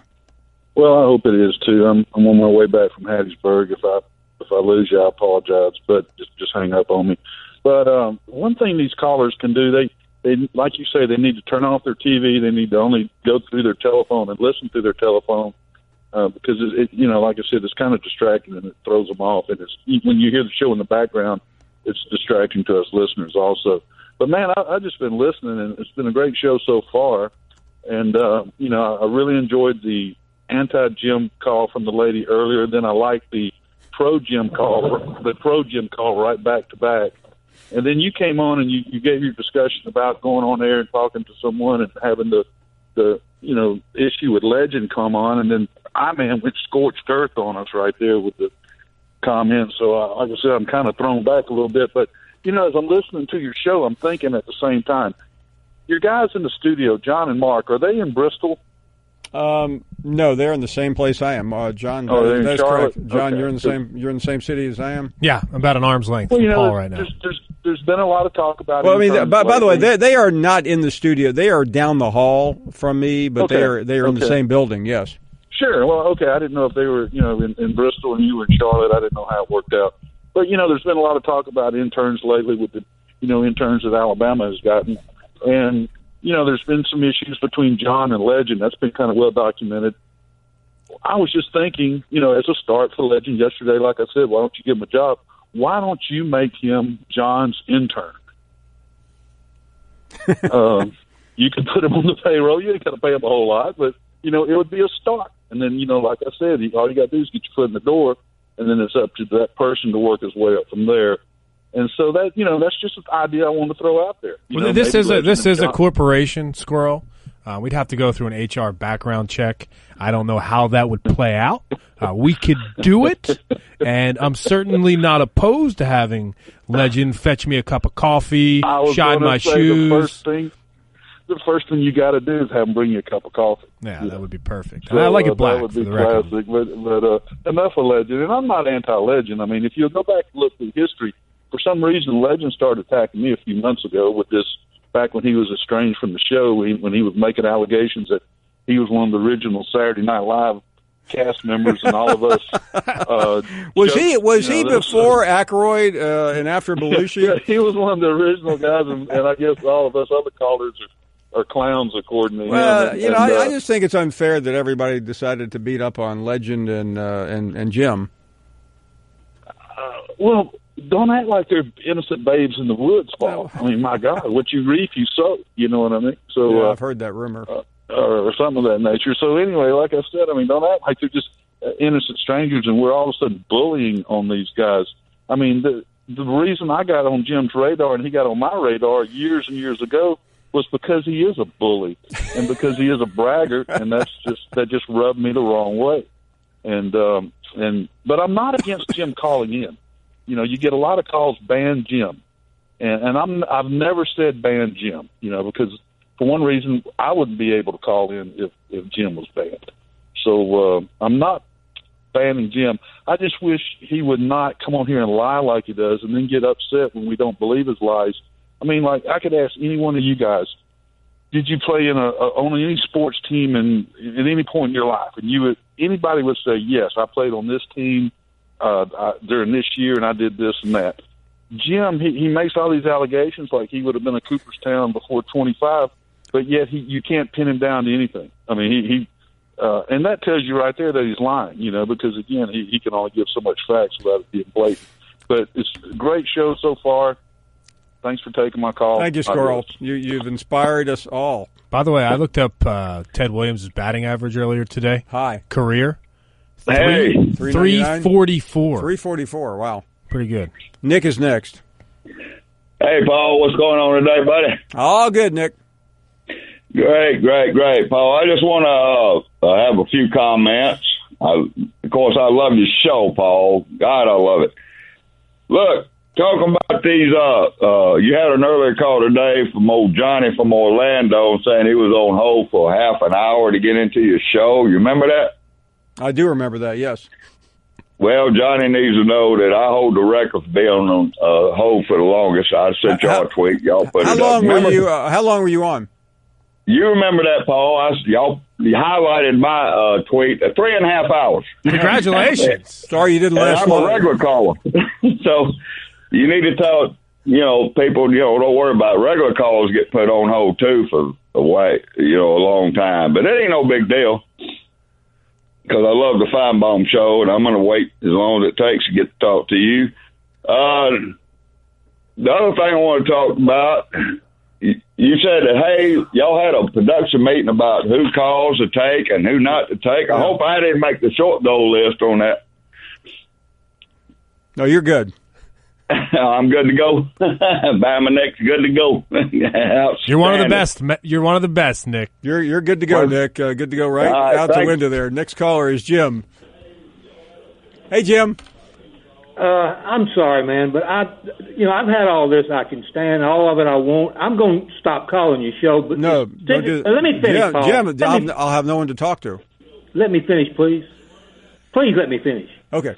It's because I told you because of the scumbag lying snakes like that guy, that buffoon just now, the squirrel, whoever he is, Ronnie from Mississippi, a total liar, a total jealous punk. Same with iMonkey, who you had to, I guess, cut off the air a while ago. These people are worse than Charles Manson. I don't know if they killed anybody, but they're worse than Charles Manson, in my opinion, as far as their attitude, as far as their low-down ways of lying. He called me a liar, Paul. I've lied about nothing about my career. Jim. I got hurt before I could make, the big leagues. I was that good in my... But here I go.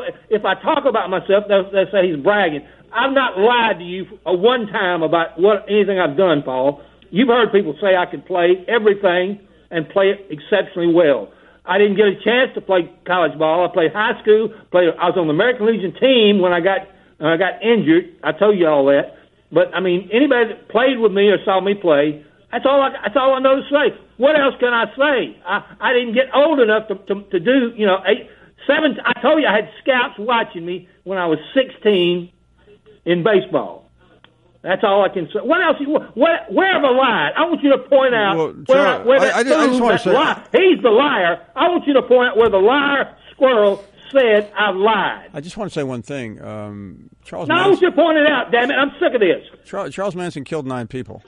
I don't care. I said an attitude. I didn't say that. I said their attitude is as bad as to me as him. I put him in the same. I put them in the same category. Let me finish. Okay. With snakes like him. Because they lie and make up crap about me every day. I'm not a bully, but I can get provoked to hell like that, like just now, about fools like them saying things they say that are wrong. That's all false and garbage. You tell me where I've lied. I can't find a place where you lied. Well, all right. I was a genuine player. What is this son of a, what has he done? Where's any proof? He played high school football. Man, they've done nothing. They've done nothing in sports that I know of.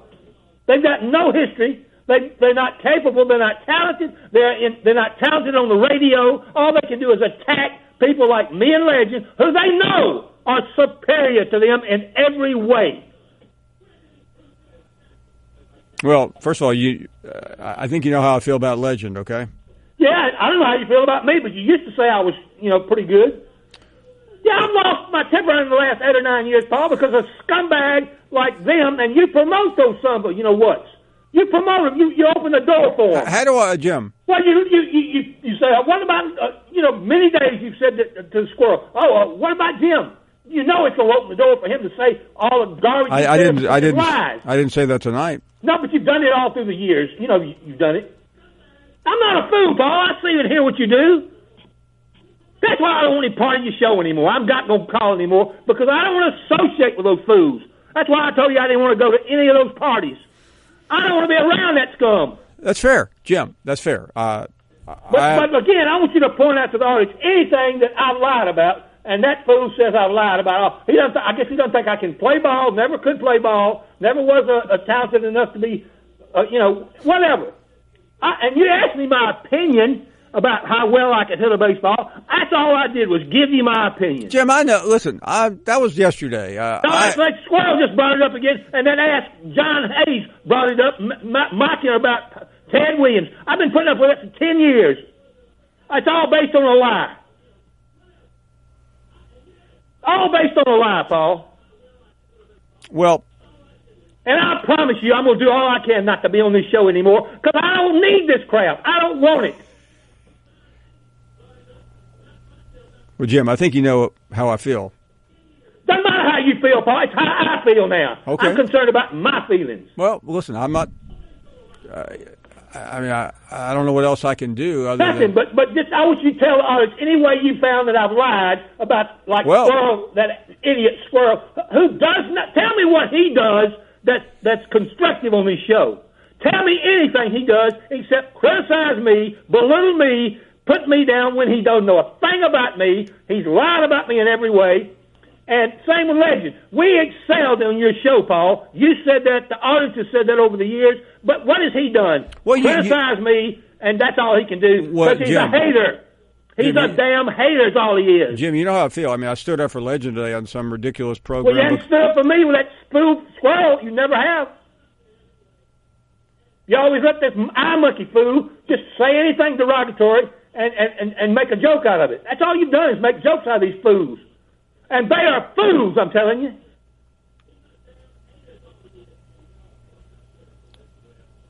So if you were sitting in my shoes, what would you do, Jim? Man, I'm glad I'm not. That's all I can tell you. I'm glad I'm not in your shoes. I'm glad I'm not. And the intelligence comparison here is ridiculous in regard to Squirrel and eye monkey. They're both just morons. That's all they can do is criticize because they got no talent, they got no ability, they got no knowledge about anything. Why don't you leave them behind and call in and talk about things other than them? Because every damn day I call, they come behind me and trash me for 3 hours, and you let it go on, and you make a big deal out of it. And all the callers believe them. Like Millie today said, "Oh, Paul, he doesn't compare to you. He's talking about me." I mean, everything's a slant insult against me, Paul. So do you think I enjoy that? I mean, this is not rocket science, Paul. You know what's going on here. You think I want to be made a spectacle out of every day when I'm superior to 99% of your people that on the show, especially including the morons that you have over there sitting behind you. That's a fact. People tell me that every day. Why do you call Finebaum and let him do what he does to you? You're talking about Hayes and... Yeah, I'm talking about... You know what I'm talking about. Every day they make some snatchy remark about me, which is a lie. I don't know, because I've made them mad because I've called them out. I'm going to call out anybody. I'm not like Trump, Paul. You jump on me, I'm coming back at you double. And that's why they don't. And Squirrel calls me a bully because I do that. I just respond to people. I don't go after them to start with. I just respond back. And he's a stinking low-life fool. That's what he is. I'm telling you. I know what I'm talking about. Okay. Now, call me a bully if no, I'm not the nicest guy in the world when it comes to scumbags like Squirrel and I-Man.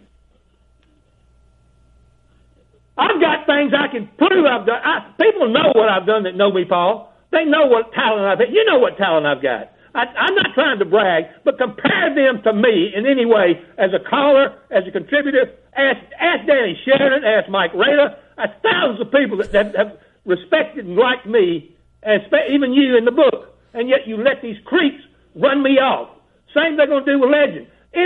That's what's wrong with politics, Paul. They're running off the decent people, and you got creeps and snakes replacing them. That's why the damn country's gone to hell.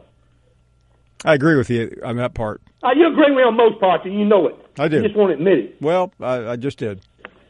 All right, well, that's all I got to say. I guess I'm just sick of this, Paul. I'm sick of it. Thank you. Thank you, Jim. Appreciate it. We're up against a break. Back after this. You're listening to the Paul Finebaum Show podcast. Guy is up next in Houston. Houston, we have no problems. Go right ahead. Hey, Paul. Yeah, I've been listening to this call from Jim and Squirrel. I'm waiting for them to meet outside by the monkey bars and handle this thing like young boys as they seem to be.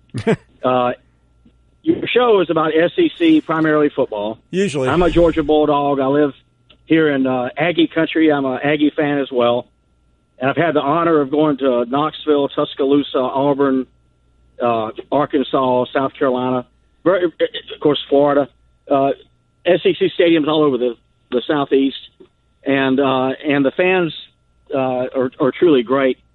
But I got to say, Jim, when he insults your staff, you should just click the button and turn him off. And the same for any of the other callers. Squirrel seems to always be pretty reasonable when he calls I-Man and Larry and all these other people, even my own Daryl from Georgia. But Jim, he's just flaming. And I'm surprised you don't just turn him off, although he does add certainly something to talk about. Yeah, listen, I probably catch more grief on him, and I've stated in the past my feelings on that guy. I appreciate your call, though. I really do. Larry is up next, and you're on the air. Go right ahead, Larry, in Missouri. Hey, Mr. Finebaum, how you get along today? Oh, good, Larry. You? Hey, great. I tell you what, boy, me and my crazy dreams and Ted Williams. I mean, you can't beat them two now. I mean, this show is today is just better than eating a handful of mushrooms. I mean, let me tell you. First, I got to tell you, and now this has been going on for a while, between that Matt guy, I don't know who in the world he is, and Daryl. I mean, this kind of comes back to the national news, where you see these parents locking kids underneath the cellar and chaining them out in the backyard. I mean, when I hear these two old boys, it kind of gives me a little more perspective on the parent side of it. And as far as Teddy, I'm glad he's calling back in because I thought he passed away. I mean, 73, hell, you're on borrowed time. But I will say this, I do appreciate and I really respect his gravitas. But back in Oklahoma, we just call them blue balls. Thanks, Paul Burnson. Larry is up next. Paul Finebaum, hey, man. Jim, he touched me, man. That touched me. I'm telling you, I'm serious. And Big Ten John, I want to say something. This call has moved me. Can I say something to you? Did Larry, did you just say Jim touched you and it moved? Yeah. Yeah, he moved me, brother. Larry, I want you to explain that, because I think I know, but I'm not sure everyone else does. Yeah, he just, when I listen to Jim, all of a sudden, man, I got goosebumps and I got like a movement, Wow, I went, my God. Like movement in your hands or a bowel movement? He hasn't felt that way in years. Not a bowel movement, it could have been. But I was thinking about Mark and Big Ten John. I want to apologize for any erroneous things I have said about y'all. I want to move to that side of the tracks, man, where I just want to apologize, man, for being so mean to y'all. Have you ever heard of how you get that feeling? And Jim he moved it, man. Didn't you feel the earth shake when he started talking? I felt the earth move under my feet. Yeah. I felt the sky. Big Chin John, you accept my apology? Absolutely, Larry. How could I wrong? Yeah. I have to ask you this, though, Larry. What specifically about Jim's call touched you? Well, when he was talking about how nobody cares about Jim, and nobody gives him 1 ounce of credit for the things he's done for this show and how he has moved this show from the 0 meter to the off the chart. And now he's right back into being just plain old Jim, right back where he always starts. And now, Paul, what's now? What's next? And when I heard him say that, I said, that's me. That's me. I'm the same kind of way. I'm back to ground zero with Mark and Big Ten John. And I don't listen, I have moved today, brother, and everybody out there. I know there's a lot of callers waiting to call in to say how Jim moved them. I mean, I'm serious. Big Ten John? We cool? We cool? Big Ten. Capiche. Are we okay? Larry, have a great afternoon, brother. We love you. Yes, sir. I love you, man. I love y'all. Remember that. Tell Mark. No bad. All good, Jack. I love you too, Larry. We'll take a short break and love everyone else. We love all y'all, man. I love all y'all. I love you, Larry. I love you, man. I love you more. I love you more. I love you more, Larry. All y'all. We'll be right back. Radio land. Well.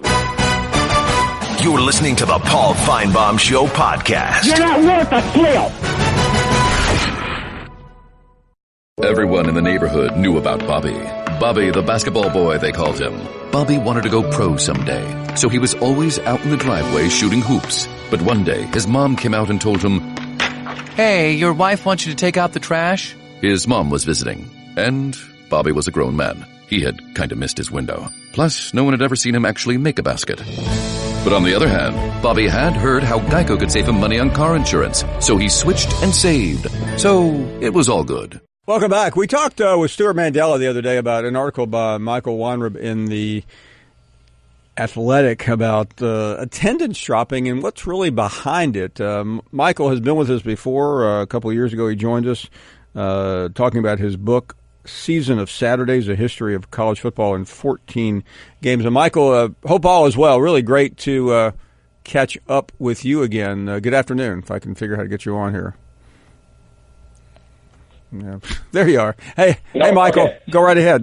Thanks for being with us. Sure, no problem. So we had this long conversation with Stuart about your article, and he talked about how the reaction has just been unbelievable. Take us through the subject, and then I really would like to get to what you heard in the aftermath. Go right ahead. Yeah, I mean, I just read, like you did, I'm sure, about the drop in attendance last year, and it was the largest drop in 34 years. The SEC actually dropped the most of any of the major conferences, which has kind of caught my eye because I thought there's got to be something deeper going on here if SEC attendance is the one that's dropping the most. So then I just wanted to talk to some experts about it and get beyond. So, I think there's a lot of sort of stereotypes and ideas that like millennials don't want to go to games, that they're just all glued to their phones. And I didn't think it was as simple as that. And I still don't think it's as simple as that. So I just wanted to float a couple theories in this story, about the idea of sort of actually attending games and watching them on television, how those two things often work against each other. And just, why people were giving up their seats and why people seemed, that the experience of actually attending games didn't seem to hold the same value to people as it did in the past. And you mentioned a couple of things there, which I've noticed myself just being on campuses every week. And let's start with students. They seem to be part of the, or not maybe not part of, a big part of this. Would you agree? Yeah, I think they're definitely, certainly a part of it, and student attendance has gone down 9% since 2009, so that's something right there. I don't think it's as simple as they just want to be on their phones, and if the Wi-Fi coverage isn't that good, they're not going to show up. There have already been some studies on that people don't stay home because of the Wi-Fi. It's more, I think, for students, I think it's more about the experience of the game itself, and that's what's interesting about this is I grew up going to Penn State games, and, the experience, it's intense. That's what makes college football great, right, is that the experience of actually going to these games is really intense. But I think it kind of, at this point, maybe scares away certain students who just kind of want it to be more of a social event. And the question is, like, how do you appeal to the one, because the people like us who are crazy about college football are going to go to games regardless. It's the people who are sort of, especially with students, the ones who sort of want it to be more of a social experience are the ones who maybe will just stay at home and watch it on TV.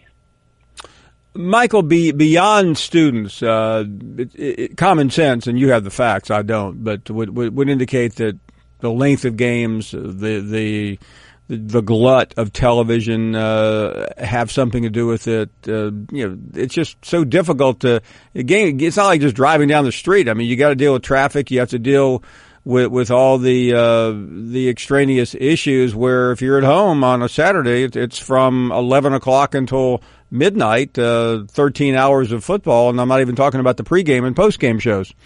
Yeah, exactly. I mean, for me, writing about college football, it's easier to be home watching the games. I talked to Stuart Mandel about that, and it's kind of the same thing where it's like it's very often easier to be able to watch all these games rather than sort of go to one. And I think, for me, like I said, I'm a Penn State grad, and I assume this is true for most of the SEC schools where people come from all over the state. So you're driving 3-4 hours each way. Let's say it's an 8 o'clock start, by the time you get home, what is it, like 2-3 in the morning, something like that, So it's either that or maybe it's a noon start and then you're getting up at 5-6 in the morning. And, if you have, let's say you have kids and the kids have soccer games or whatever, or Pee-wee football games or something like that. It's like the TV times change constantly. You don't know until maybe 2 weeks before when the kickoff is actually going to be. It's really hard to sort of plan an entire day around all this. It's much easier to just sort of sit on your couch and just flip the remote around. And Michael, I know you heard from a lot of people because fans talk about this all the time, but not many have really dealt with it out in the open, especially for a publication like yours. But what did you hear in the aftermath? Yeah, I mean, there's definitely. I'm hoping there will be some follow-ups on this because this was one of the most commented articles I think they've had on the site to this point. And there were a lot of things that I didn't have the room to explore at this point. But, length of games is obviously a big one. The idea of like what would happen if, we didn't stop the clock on first downs until maybe the final 2 minutes of each half. Or, what if we didn't stop the clock after an incomplete pass or things like that. And just, how do we, maybe there's a better way to integrate commercials into these broadcasts that makes them a little shorter, that can cut off some time that way. So there's a lot of different things to explore here that I didn't even really think about, and it was pretty fascinating and surprising to see the comments on the story. That's the one thing I will say about The Athletic is that it's the one place I've written for where I actually enjoy reading the comment section because people really do have positive and interesting feedback on this stuff. And there are a lot of people who are giving up their seats for various reasons and have ideas as to how the product can be made a little better and streamlined a little better. It's like we all love the sport, but it's definitely suffering from some bloat at this point because of TV. And listen, whether it's television ratings, whether it's anything else, it seems like when things start declining, Michael, they don't come back. Is there concern that this is an irreversible trend? There should be, I think. I mean, I think, the main thing that one of the experts I spoke to told me was, these schools need to not just guess why fans aren't coming. They need to ask these fans why they're not coming. They need to get more data and study this a lot more. I mean, I think there's still this great love for college football, but, I think you have to balance what the traditionalists kind of want and this atmosphere that they expect and the intensity of it with this idea of like, there are going to be a lot of people who sort of want more of an experience of it. I mentioned like Mississippi State building those luxury cabanas that, have televisions and food and shade, and they don't actually have a direct view of the field, I guess, but, they sold out in like 48 hours because people sort of wanted that experience. I mean, that's sort of an extreme example, but I think there are other examples of like teams being able to do something like that where it will feel more like a social experience for certain people who are maybe more casual college football fans. Yeah, it could be maybe better games on the schedule too, because I know that came up. That's true too. Yeah, I mean, you look at like my parents gave up their Penn State season tickets after 40 years, and one reason was like, you know, why do we want to go see them play Akron and you know, all these like third-tier teams early in the year? It's like we can just pick up a ticket for those if we want to go at the last minute, and it's not worth it to pay that much money to see a lot of these crappy early season games, or, you know, the SEC always has that 1 week during the year when everybody sort of plays a lousy team, you know? And it's like, why do I want to pay all this extra money to go to these games? And maybe there's two home games a year that are going to be the ones that I really want to go to. Yeah, just for the record, Michael, I know you're an honest journalist. We bleeped out that thing you just said about the SEC. Oh, sorry. That's right. I forgot what network I was talking about. Listen, I think this is a fascinating topic. We're a long way from being done with it. I hope you'll come back. We really would maybe one day actually have you on and get some people reacting to it, because I think it's a fantastic subject. Definitely. I'd love to hear from people for sure. Great to have you. Michael, come back soon. Thank you. Thank you, Paul. Great subject. That is really a good idea, John, to maybe open this up for an hour and get people to because I think it's a legitimate problem. And he listed a lot of the problems. Time, you're a Penn State grad, you know, some of these games are just not worth going to. And I know fans say, "Oh, I'll go to any game," but when you hit that weekend when there is so much going on, you have to think twice about it. Yeah, and the good news is the forum's open now. I mean, we've still got 5 segments to go. So, and we just put the question on Twitter, Paul. Are you more or less inclined to go to a game in 2018 than you were in the past? Think about yourself in 2008. 10 years later, are you going to go to the game this fall? Or are you going to sit home on your couch and watch on TV? It's a subject we'll be having today and throughout the spring. More of your phone calls when we come back. You're listening to the Paul Finebaum Show podcast. Welcome back. Really good conversation there. That was fascinating, I thought. Let's get some reaction. And Rob is up next in Florida. Hey, Rob.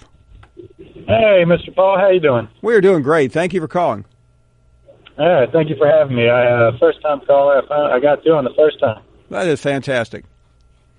Yes, sir.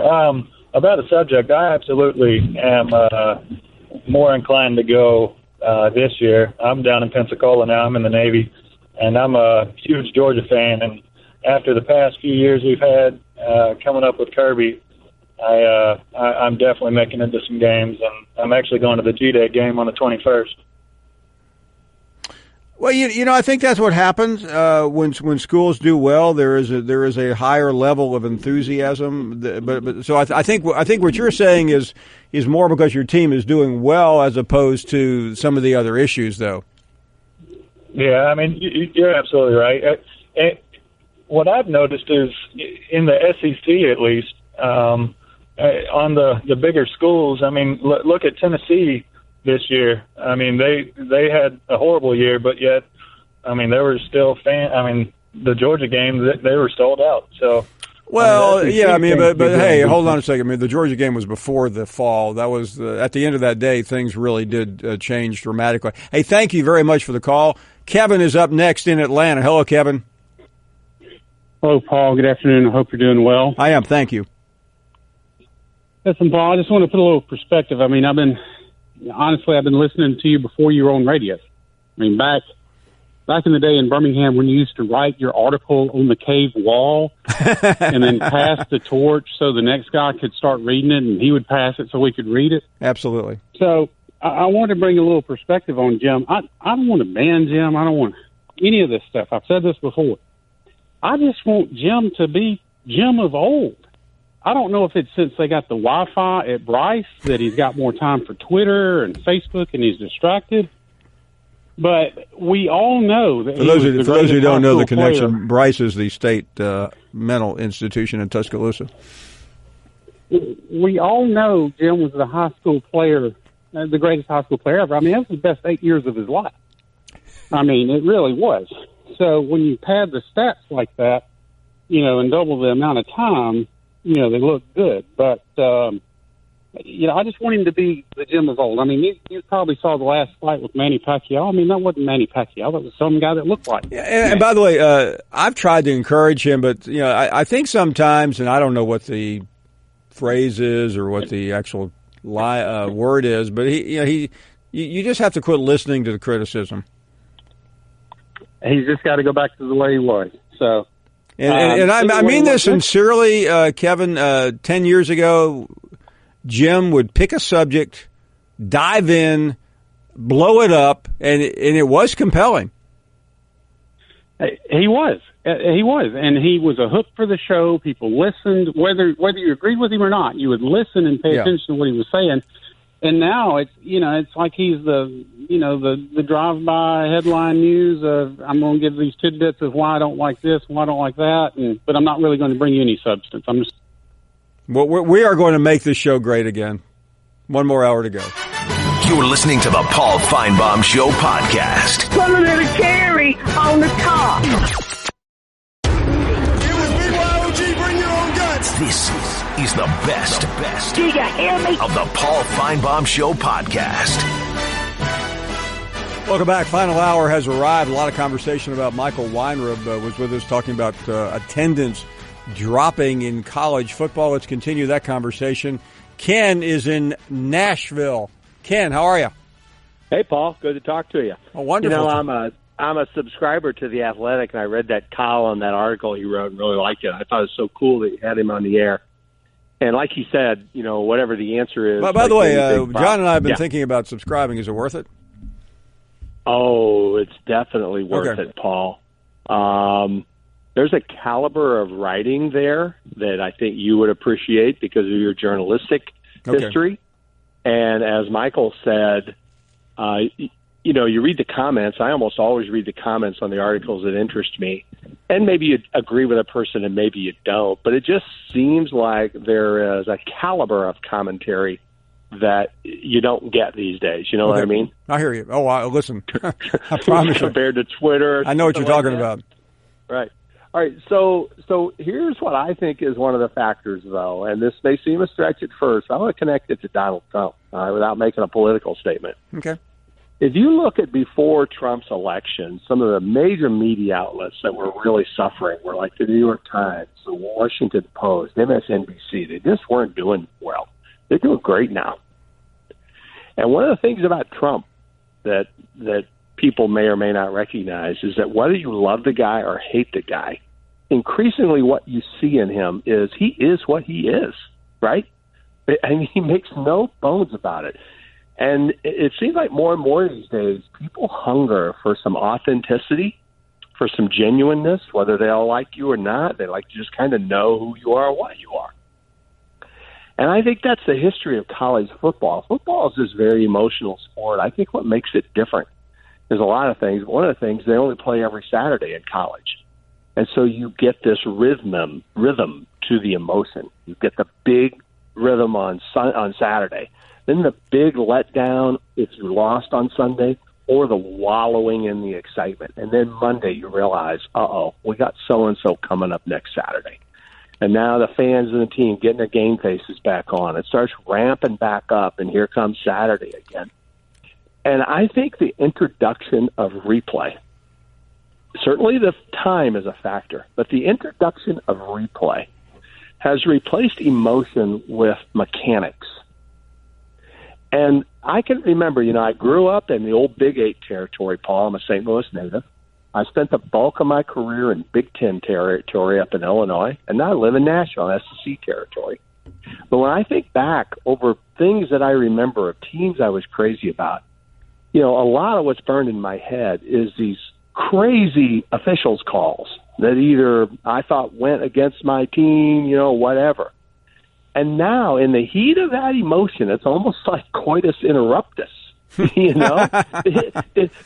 Here comes 5 guys crowded around a camera for what seems a ridiculous amount of time, and it just takes people right out of it. And I think it's happening in every sport. And I think that these leaders of sports are so stupid and short-sighted. And, of course, they're driven by coaches who feel like their job depends on every little single call. But, one of the beauties of sport is that players aren't perfect, and coaches aren't perfect, and referees and umpires aren't perfect, and fans aren't perfect in our interpretations of events. And that's what lets us come on your show Monday, Tuesday, Wednesday, Thursday, Friday, and talk about all that stuff. And they have this zeal in them, this misguided belief that they could somehow make it perfection. We can make every call exactly right. We can rectify every error. No, you can't. And who says that we want you to? And in the meantime, they drag the game out, but I think more importantly, they steal from us what is some of the very stuff that attracts us to the sport. And yes, we go crazy negative over, like Daryl from Georgia can't get over, some of the calls in the game. All right, I get that. But you know what? That's what keeps Daryl going. For every bit that Daryl hates it, that's what drives Daryl. And instead, if we get an extra 30 minutes a game of watching that stuff when these guys huddle around a camera, you know what we do? We just leave because we have options. We got another game we can flip to if we're at home, and that's what I do. Or we got, friends we can talk to, or we got Twitter we can go on and see what's going on. And you've lost us, and now you got to get us back, and that just doesn't work. And so that's my opinion. They are replacing emotion with mechanics, and they better understand that they're in some ways sucking the lifeblood out of the experience of that fan who paid $1 bazillion to sit in that stadium that day. Wow, what a great call. Ken, thank you so very much. All right, thanks, Paul. What a great analysis. Rich is up next. Jack. How are you, Jack, Rich? What's happening? I can. What's happening? Hey, buddy, can you do me a favor? I didn't get a raise this year. Can you make a call for me to my boss? Kind of help me out. I just texted him. He blocked me.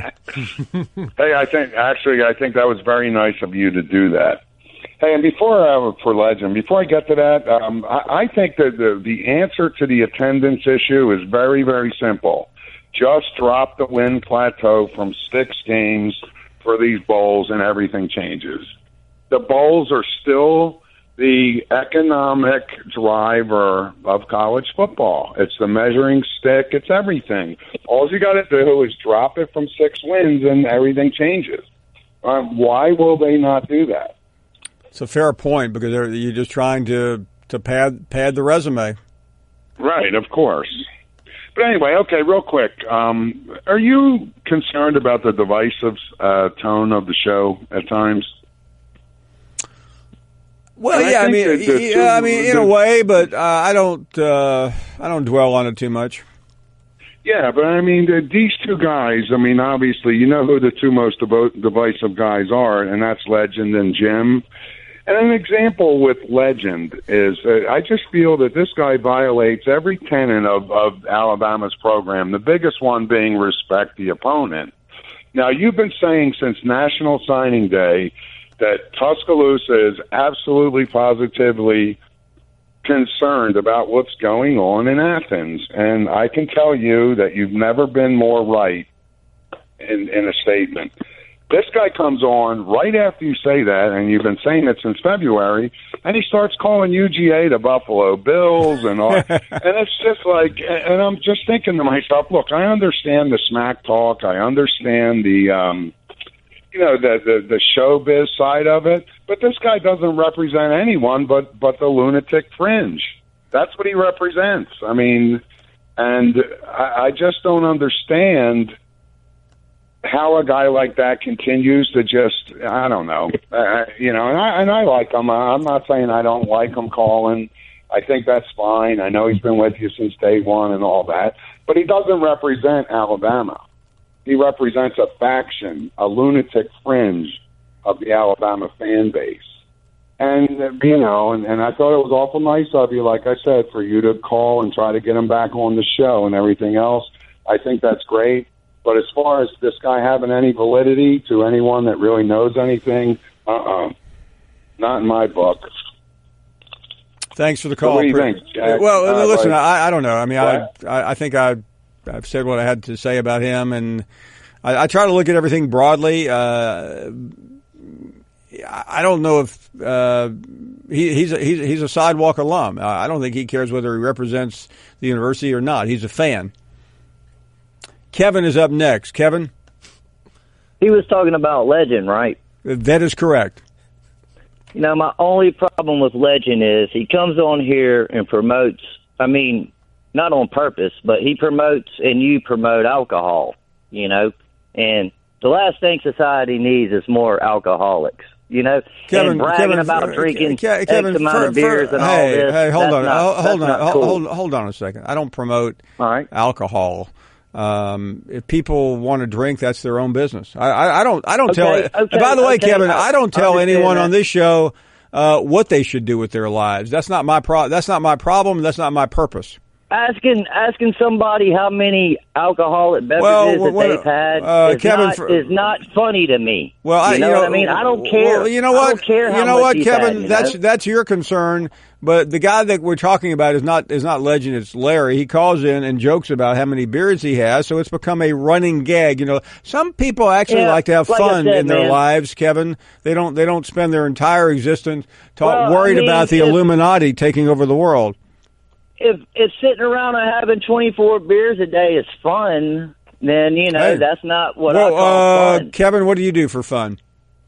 Well, what I do for fun is I go out in the woods and ride four-wheelers, and I work out, and I eat, and I work. That's what I do for fun. I go out on my boats and stuff. That's great. What do you do for fun, Paul? You write?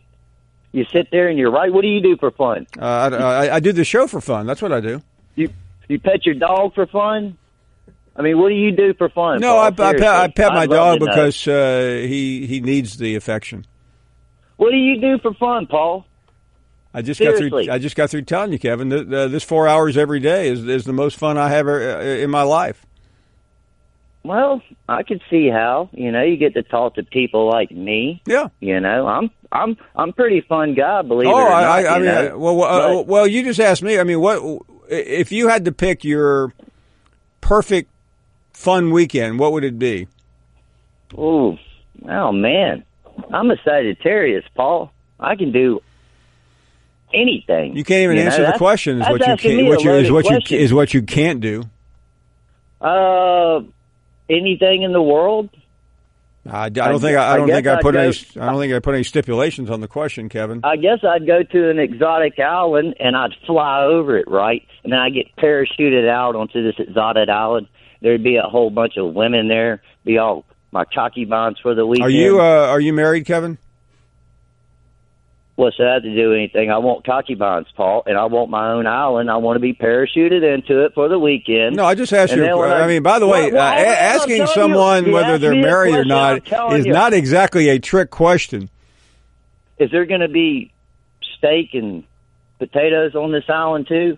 And any of these women cook for me? That sounds a little bit misogynistic to me. So why don't we just move on to somebody more normal? How about Doogie next? How are you, Doogie? Doing great, Paul. I've been a long-time listener since the early 2000s. Wow. Really enjoy your show. Thank you. Yes. Well, I just had a comment on attendance, specifically the SEC. And, you know, as I look back over the 2017 season, there were just a lot of bad teams in the SEC, including some major powerhouses like Florida and Tennessee. And I know those stadiums weren't as full.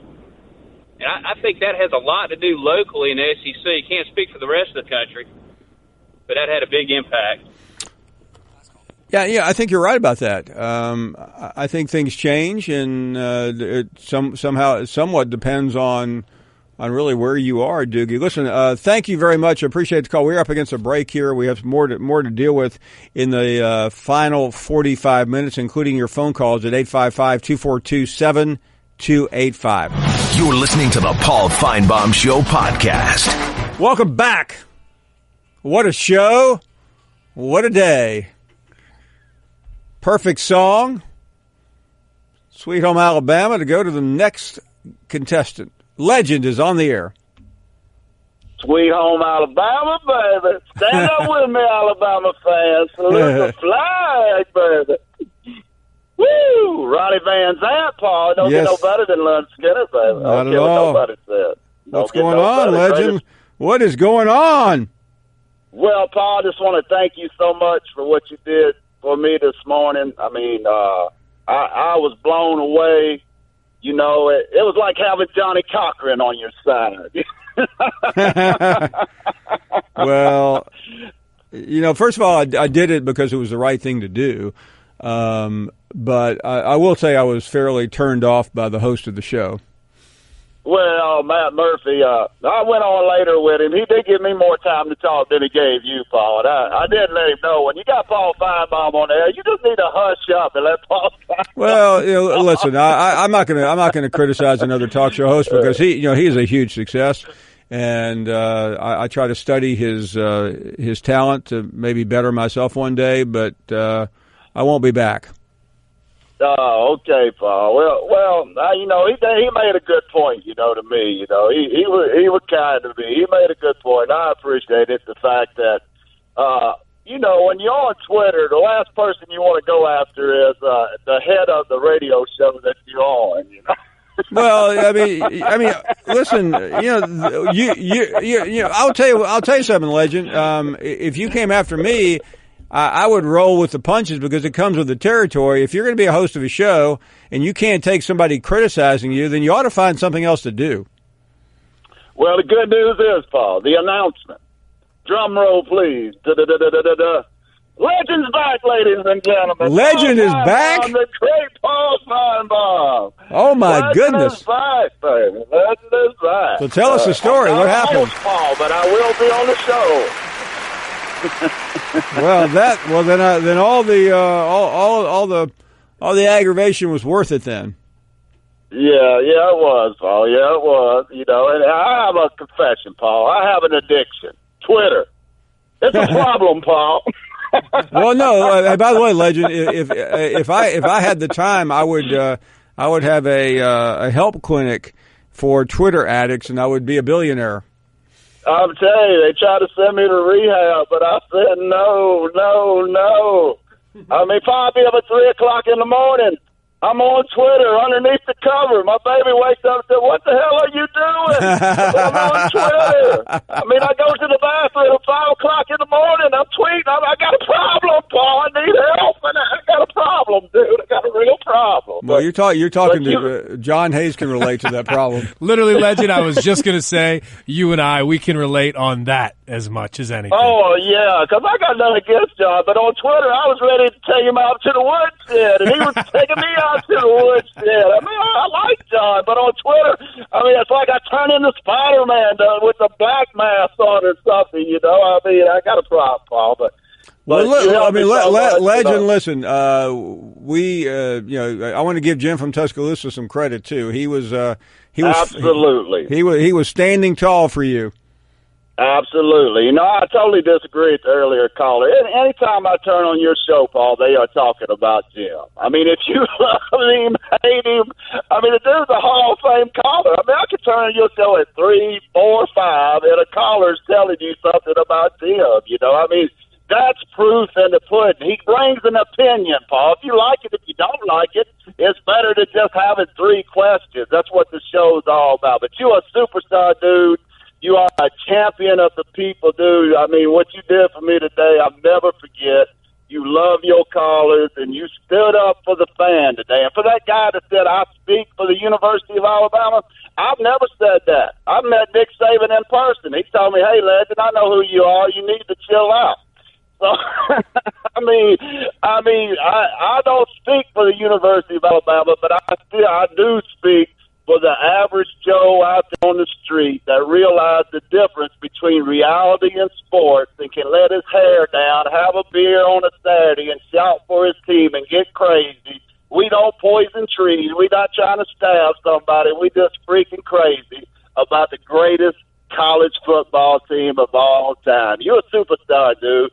I appreciate you so much what you did today. Hey, thank you very much. I'm thrilled to hear the news, Legend. That is great to hear. Thank you, sir. You got it. And for everybody else, you know it. Kiss the ring.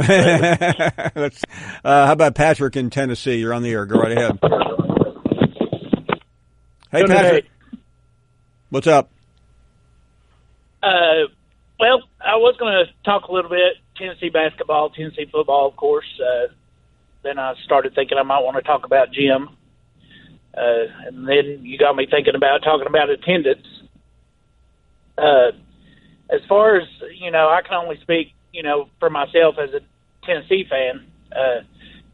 Last year, didn't attend any games. This year, attended one, stayed for about a quarter, and left. And something I've never done in my life. I've always been one of those that, go to every home game at least, if not, and at least a couple of away games every year. And stay to the end, whether we're getting beat 50-0 or winning 50-0. And I think what's happened with a lot of Tennessee fans is we have battered wife syndrome. What is that? I mean, I know what that is, but how does that relate to Tennessee football? Just, we keep getting beat down and beat down and beat down, and I'm not talking about getting beat down by our opponents. That just comes with the territory sometimes. Can't win them all, but you get beat down by the administration, by the coaches. You get let down and let down and let down, and you just get to the point to where you kind of accept it, and eventually, of course, the ultimate goal, if you're a battered woman, is to get away from the person that's battering you. And I know for me, I just couldn't handle it anymore. I couldn't handle, just the heartbreak and being upset all the time and everything over just, how poor things are ran at the University of Tennessee. And so I just stopped spending all the money on going to the games. Well, listen, do whatever you want, but I think things are getting better there. I really do. Oh, well, I do too. There's no question about that. We talked about that last week when I called in, but I do think things are getting better. I'm just, just looking at it from the last, let's say 10 years.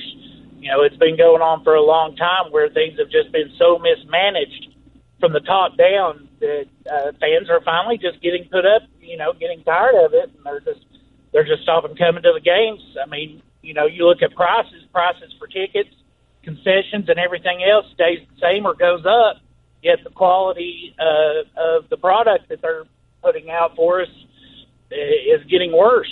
And I think Tennessee fans have just but I think that's also one reason why Tennessee has a new football coach and a new athletic director. Listen, I appreciate your thoughts. We have to run up against a break. More of your phone calls, the final 30 minutes, and you can join us now at 855-242-7285. You're listening to the Paul Finebaum Show podcast. You're not worth a flip. Everyone in the neighborhood knew about Bobby. Bobby, the basketball boy, they called him. Bobby wanted to go pro someday, so he was always out in the driveway shooting hoops. But one day, his mom came out and told him, "Hey, your wife wants you to take out the trash." His mom was visiting, and Bobby was a grown man. He had kind of missed his window. Plus, no one had ever seen him actually make a basket. But on the other hand, Bobby had heard how Geico could save him money on car insurance, so he switched and saved. So it was all good. We welcome you back. Let's continue with some great calls tonight. Todd is in Kentucky. Hello, Todd. Todd, you there? Yeah. Go right ahead. Yes, we can. Thank you. Sorry about that. Yeah, I just wanted to chime in on the attendance issue, or issue, I guess you'd call it, or what's going on with the attendance. Yeah. Me personally, I'm 37 years old. I got a 5-year-old son. I really don't want to take him to a stadium, but a crowd full of people, would have to shuffle in, shuffle out, fight the traffic. I'm not a spring chicken anymore. As far as you're going to spend the whole day. No, it's I don't blame you, Jeff. Todd, but that's close enough, Jeff. Whatever Todd, you want to call there, Paul. I'm sorry, Todd. That's okay. I'll call you Todd. You call me Jeff. But you're right. I'm on these campuses every week too, but I'm getting there at 5:45 in the morning and there's no traffic. Sure. And I'm usually leaving against the grain, and it's still complicated, but I see what you're talking about, and I'm all for fans getting there and having a good time. That's what this industry is about. But if you have kids, if you have a life, and you don't want to invest 12 hours on Saturday, then you have to make a different choice. Yeah, I agree with you 100%. And another thing, the quality of games How many ranked opponents did Alabama play last year, Paul? At the end, not very many. Yeah, and listen, I don't want to pick on any school in particular, but I don't want to watch Alabama and Mercer. I don't want to watch Alabama and the Citadel this year. And I'm sure the Citadel fan will call in and say, "Well, we beat South Carolina." I don't really care. I still don't want to. I actually went to that game. I worked that game 2 years ago, and it was miserable to watch. Paul, let me go through Arkansas's schedule for you next year. And you put yourself as an Arkansas fan. You're a big Hog fan. And are you going to go to these games? Todd, I want you to weigh in too. Okay, you're going to start out with Eastern Illinois at home. Not going. Oh, boy. No, thank you. North Texas, 2 weeks later. They're a little better. Still don't want to go. I'd rather take a nap. Okay, finally we've gotten to October 6th, and Alabama's in town. Hottest ticket. That's a game everybody's going to. Give me a ticket, please. Absolutely. Sure. 2 weeks later, we're already to October 20th, and the Tulsa Golden Hurricane stumble into Fayetteville. I'll suffer through that game. Vandy. Yeah. Vandy the week after. I'd rather watch it on the tube. And then you've got LSU. Okay. Everyone wants to go to that game. But I bet if you go to another schedule, it won't be much different. Because, it won't. And listen, I think the industry is hurting itself by these games, and we've heard it a couple of times already. And that's really good. Hey, listen, thank you very much for the call. I do appreciate it. Greg, you're on the air. Go right ahead. Thanks for taking my call, Paul. It's an interesting subject, and playing off what the last caller said, I think a lot of times it depends on your age and where you are in life. When I went and saw, Bear Bryant's last Iron Bowl and the one right after that, I was in my early 20s, and it's a different experience than when you're 55 and going. Of course, absolutely. Yeah, so being an Alabama fan, I don't want to go see Mercer. I'll go see Mississippi State. Well, sure. If we have them at home, or Ole Miss or those games. The bigger games are harder to get into, and, unless you're on the season ticket holder list, it's harder to get into the marquee games unless you want to shell out the big bucks and go see the SEC championship or in the playoffs. If you can afford to do that, that's great. But the bigger games, I just want to see at home where I don't have 20 different things going on in the stadium. I go to a football stadium to watch the game. I don't care about who's going to do the halftime show or what's going on at the Concourse B area of a stadium. I worked in the amusement park industry for a while. I've seen all that. When I go to a ball game, I want to be immersed in the ball game culture. It was, Legion Field's a ratty stadium, but back in the day when Alabama Auburn played there, it was wonderful. It was electric. And it's hard to duplicate in a lot of these games. No. Listen, it's a changing world, and Greg, if you go back to when you were in your 20s and I was, you didn't have many games to choose from. So you may have had one game on that afternoon, and now it's seemingly endless the number of games you can watch, and the choice of going to a really bad game that you have to spend a lot of money for versus staying home and watching a collection of incredibly good games, it's not worth it. Exactly. Now I want to switch topics here real quick. I appreciate what you have brought to TV and radio with your show. And one of the things that draws me to it are not only the guests, but also the callers that want to have a conversation with you. Because even if you disagree at the end of your conversation, if you don't have the ability or the desire to hear what the other person is saying, how can you get anywhere? How can you fix anything? So if you hate someone because of their opinion, you've got a really sad life. You don't have to like each other. You don't have to agree with what the other is saying. But if you can't talk to each other, then what's the point? I've got too much positive things going on in my personal life to hold grudges against people or to hate people, regardless of what they may say or do about me. It doesn't matter. I get up every day and do what I want to do the things I like to do, and do the things I have to do, like we all should. And so being able to listen to you and John and Mark and Randy and Brams and the guests you have and the callers who offer some opinions, I don't agree with a lot of them, but I enjoy getting to hear other perspectives because that's how you grow as an individual. And if you can't love people, you said what's the something, point Greg, in and you understand this being in military, but I think sometimes you have to almost force yourself to listen to some other opinion, because those people who only watch or listen to the opinions that they like or the political views are really not growing very much. I'm not saying you have to subject yourself to propaganda, but I think you ought to sit there and listen to why do you think that is the case without interrupting too. You're right. I mean, there's a lot that Cornel West, I'm sure you know who he is. Oh, of course. Right. He and I may not agree on a lot of things. We might agree on some things and disagree on how we get there. But that's someone I could sit down with and have lunch with or dinner with and talk about things because that's the only way you're going to get from where you are to where you want to be. And I think your show does that. And for those who don't like it, you have freedom of choice. And so I look forward to the continued conversations. I enjoy getting to talk to you when I can.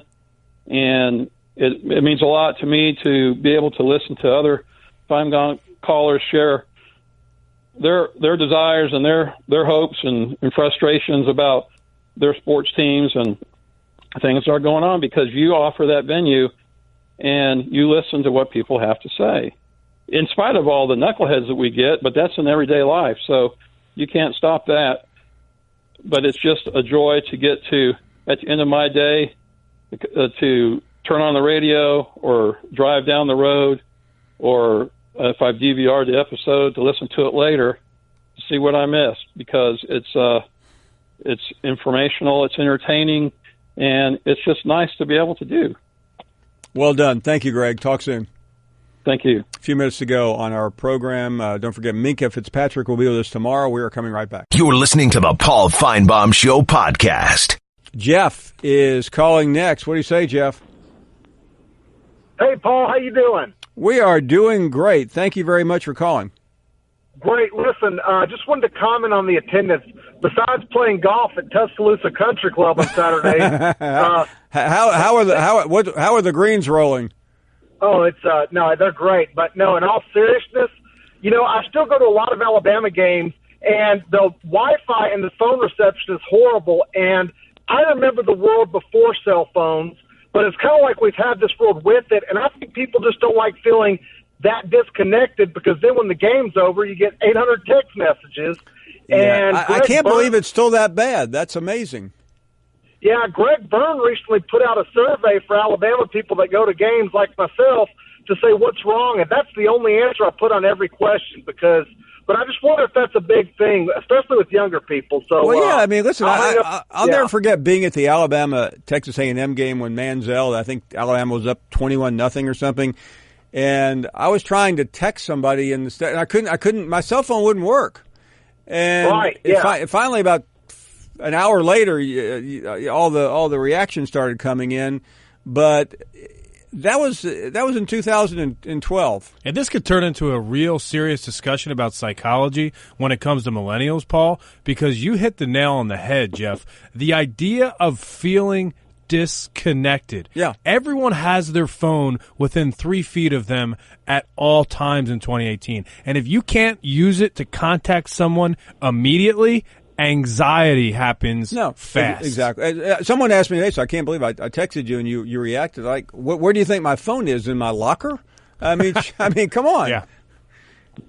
So anyway, thanks, guys. Good show. Y'all have a good one, okay? Great to hear from you. We go to K-Dub next.